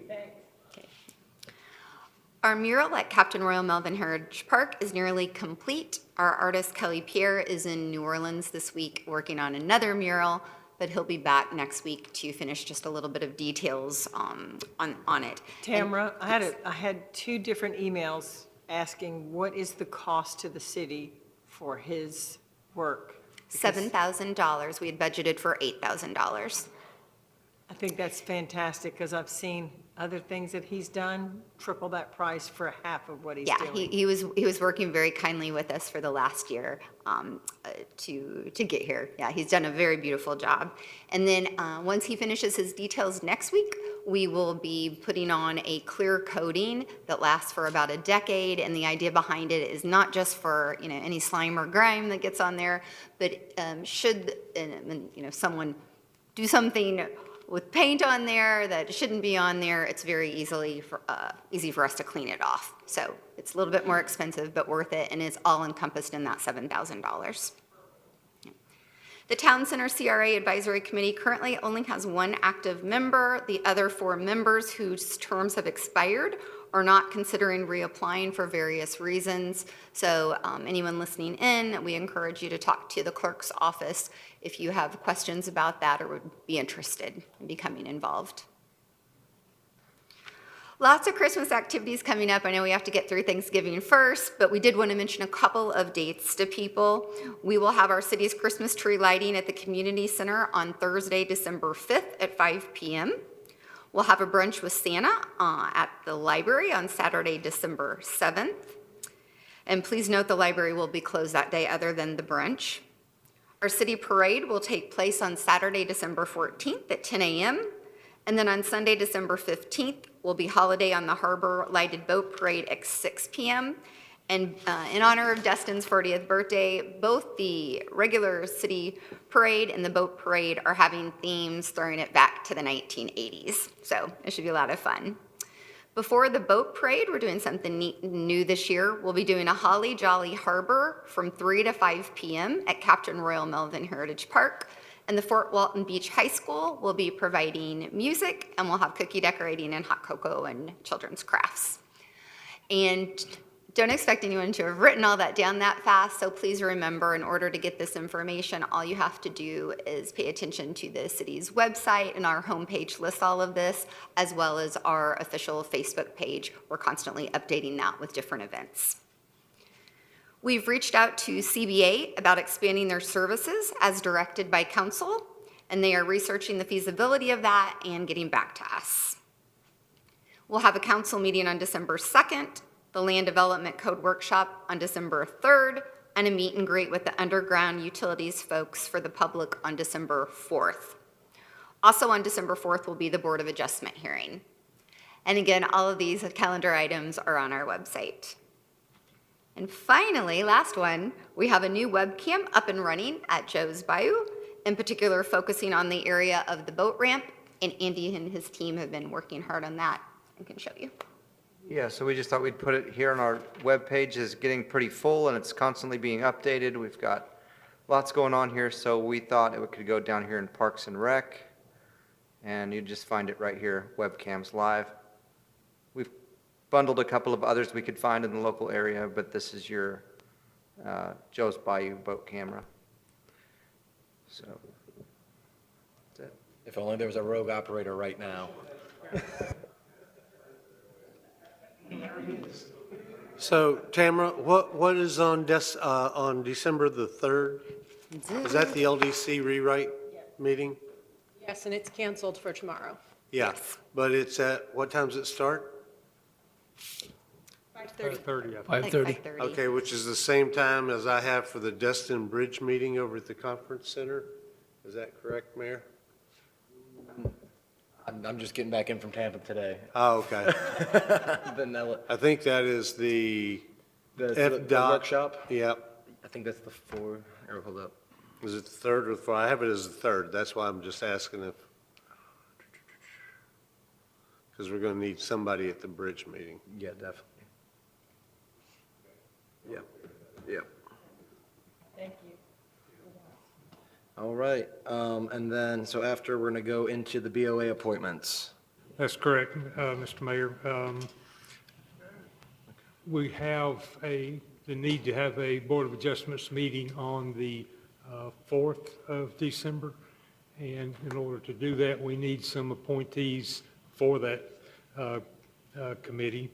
And we have 4 applications, and of those, 2 of them have sponsors. Chatham Morgan for Commissioner Abear, and Matthew Switzer for Commissioner Trammell, Councilman Trammell, Councilwoman Trammell. Excuse me, it's getting late. Then we have Lance Johnson has applied, so we would need. I'll nominate Lance. Too late. Dewey had his hand up. Okay. Hold up. Will you take James Momar, who was appointed by Councilman King, that needs to be reappointed? No. All right, so I have Councilwoman Trammell Okay. up first. I nominate Matthew Sweetser to the Board of Adjustment. I'll second. All right, with a second, seeing no further discussion, no, call the vote. Well, this is going to hurt Ray. Ray's like, wait, I'm not ready. Should we go just down the row on the, can I just do an Yeah. open roll call and, Get these yeses. all right. All in favor, say aye. Aye. Nays?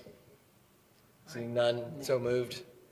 All right, who's up next? I'll nominate Chatham Morgan for the Board of Adjustments. All right, got a first and a second. All in favor, say aye. Aye. Any nays? Seeing none, ayes have it, so moved. All right, Councilman Destin has Lance Johnson nominated. I'll second. All right, with a second. Seeing no further discussion, all in favor say aye. Aye. Nays? All right, congratulations. Anyone else? I'll nominate. Can you put that on record? I'll nominate James Mumau for the Board of Adjustment. Second. All right, with a second, seeing no further discussions, all in favor say aye. Aye. Any opposed? All right, ayes have it, so moved. So just to let you all know, everyone does need to make an appointment except for Councilmember Guile. So if you don't have one tonight, you can come back on December 2nd with an appointment. Those were the 4 that had submitted applications, but still every council member needs to And appoint. Is anyone here that was a applicant? All right, just want to give them a second if they were here. Just in case, you know. If they sat this long through it all, the last thing I want to do is just blow them over them.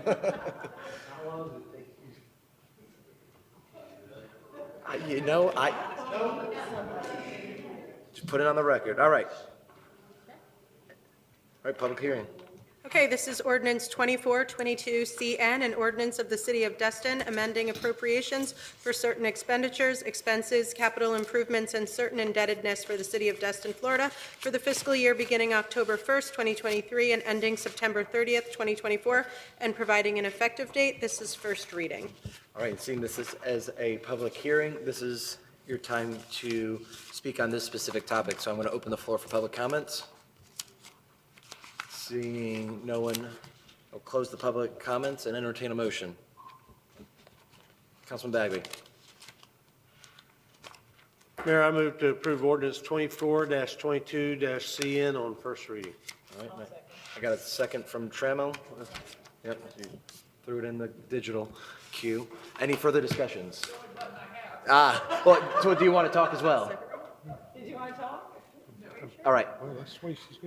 Okay, seeing no further discussions, call the vote. Okay.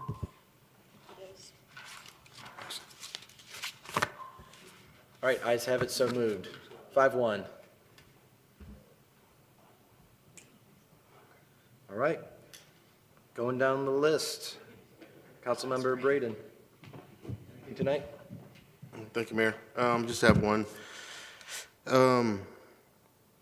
Maybe for the city manager. We spent a lot of money on the 98 medians. I think it was $1.5 million or something was spent on those medians. I don't know what we spent on Airport Road, but I guess we don't have anything in place to maintain those medians. And what I mean by that is when a vehicle destroys the trees, or I don't know what has happened to all the grass and stuff that was on Airport Road, but once it's run over, then it's gone. I'm just curious why we don't maintain that, or if the tree's destroyed, why don't we plant a new one? So is there something that the city manager staff needs from the council to address that? Because I hate to spend the money we spent on the medians in 98 and just let it deteriorate and get run over and destroyed and nothing's ever replaced. I don't know why we don't do that, but I mean, I guess you need some kind of direction from council on that, or?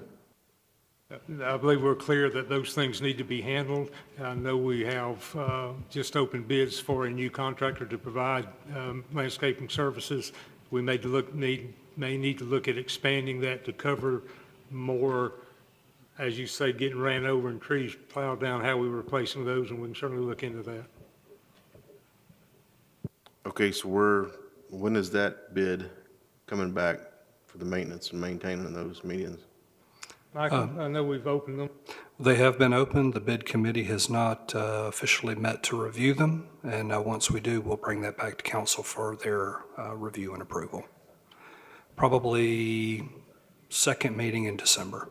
The current contract is through the end of the year, so this would be the replacement contract for that. So I guess sounds like it's too late. It's already went out. It's too late to add that to the contract or to the bid packet. It's too late to add it to that one, but we can certainly expand their scope of services if we deem it necessary. Yes, sir. Mr. City Manager, if I can add, there's also a time and materials section and under Exhibit A of that bid for labor and materials plus a markup. So if we need to replace trees or utilize their staff to install those, that would be kind of included in that exhibit. Thank you. Is that something that has been in the packet in the past? I mean, it's been in play before. We're just not using it. I'll have to defer to Michael and see, because I'm not sure what was in it previously. There, I believe, I'd have to go back and look at it, but I would feel 95% sure there is a time and materials clause in that one as well. So, Councilman, from what you're saying, we probably need to do a better job of taking advantage of that and using it when we see it's necessary. And I think we can commit to that. Yes, sir. Okay, thank you, and that's all I have. All right, Councilwoman Trammell. I just wanted to say, I'm glad I'm up here, and I look forward to working with all of you. And thank you for your support. All right, Councilman Destin. Thank you, Mayor, and I'm just going to make a brief comment about something I touched on earlier. We continue to have legislative and policy matters that come before this council that don't have a legislative sponsor. That's really muddying up the difference between us and our staff. We're the legislators, we're the policy setters. Their job through the city manager is to carry that out.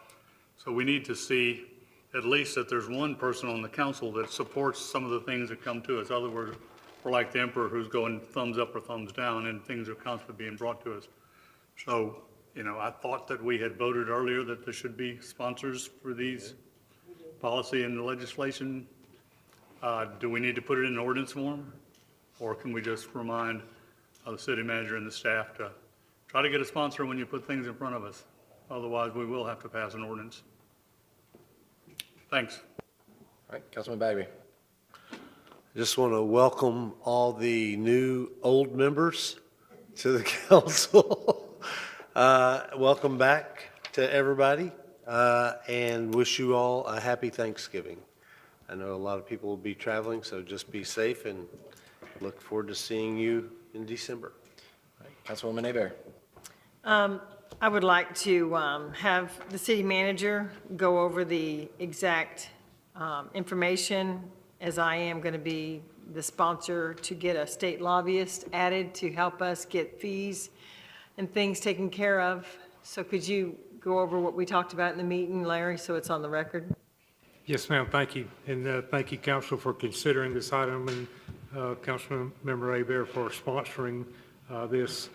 I think it's a huge opportunity for the city to take advantage of some expertise to procure funding, to identify funding sources, and to make sure we're moving down the right path to attain those funding sources.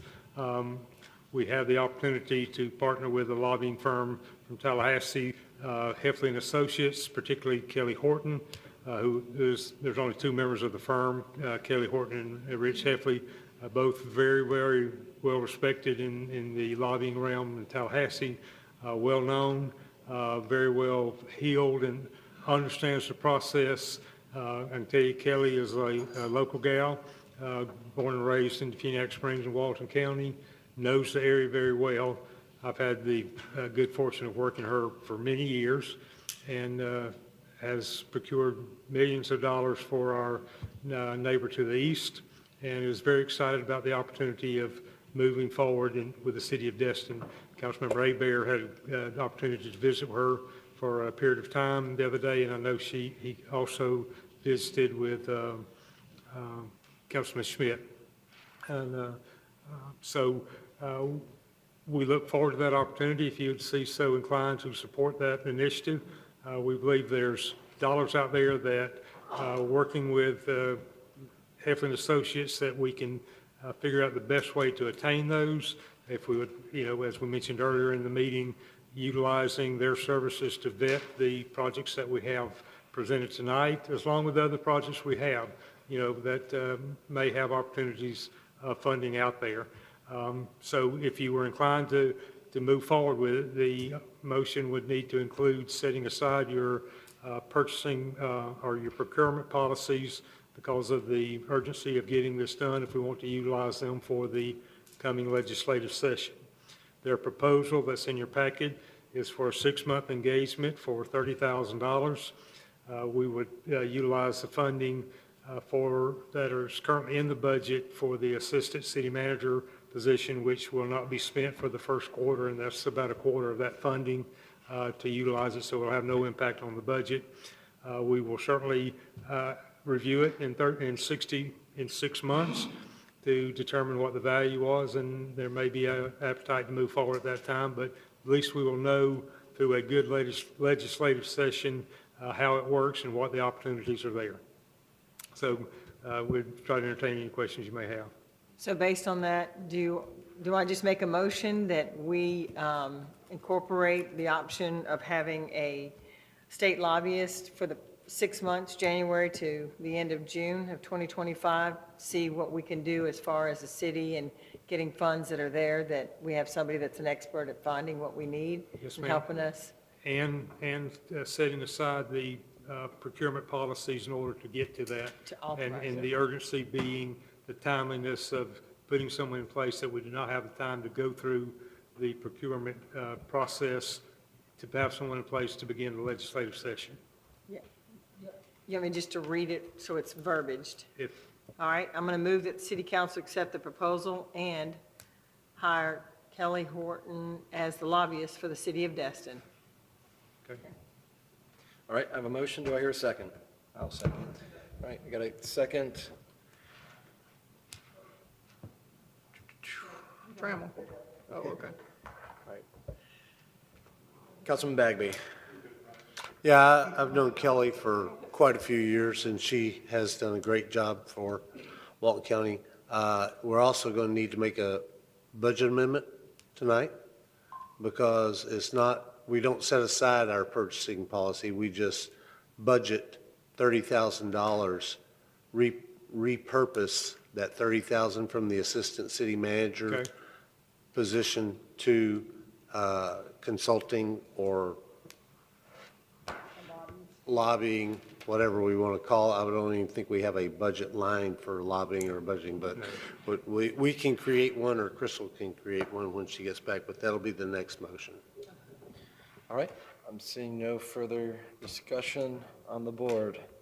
Call the vote.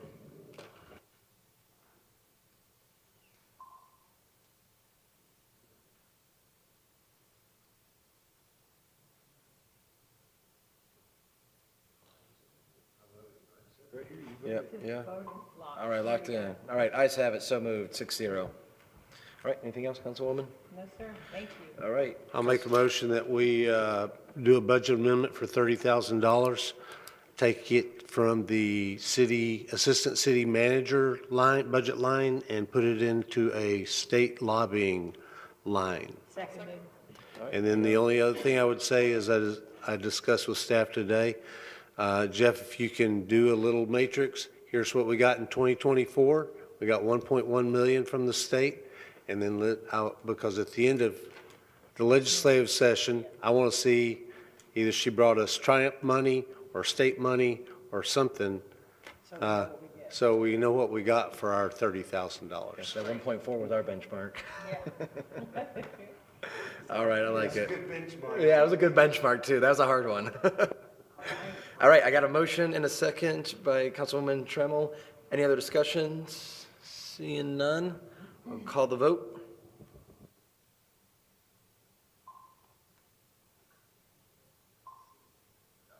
Oh, Councilwoman Aber seconded. That was the first one. All right, so moved. 6-0. We got some backup. And the only other thing I want to say is thank you to the citizens that reelected me. I hope to continue to do what we as a team up here have been doing, and that is taking care of our residents, our businesses, and our tourists to make Destin the place that we're proud to live and work at. And be safe for the Thanksgiving holiday, and if anyone's traveling, travel safe, and we'll see you in December. All right. Councilman Guile. Thank you, sir. Welcome back, everyone. John Sebastian's song comes to mind from Welcome Back, Kotter, but I'm not going to try to sing it.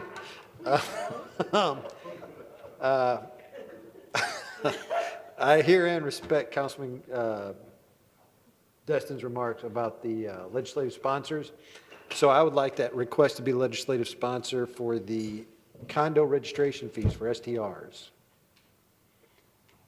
All right, is that in the form of a motion? That's a form of motion. I'll second it. All right. Seeing no further discussion, I'll give Ray a second to pop in a motion on the screen.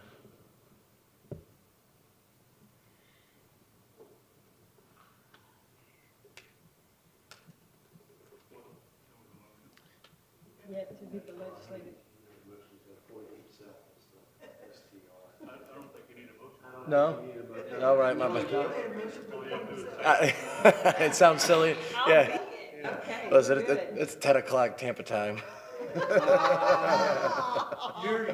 Yeah, evidently.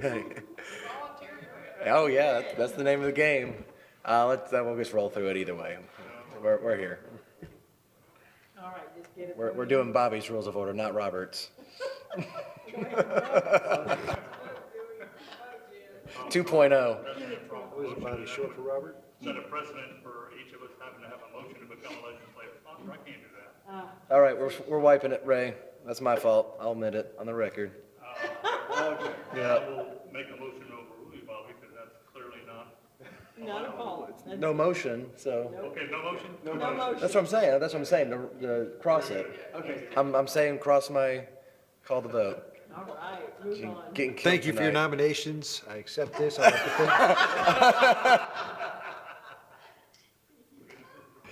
All right, just congratulations, everyone up here. I think we all have talents and unique perspectives, and I just excited to see you guys use what made you passionate enough to run for the good of the community and to help the staff and everyone move what's best for the community forward. So thank you guys for volunteering and being a part of the change of Destin. So thank you guys. Other than that, City Attorney. For me, happy Thanksgiving, everyone. All right, public comments, how'd we do? Let us know. All right, well, there's plenty of online, so everyone online watching as well, I see you. And with that, it's adjourned.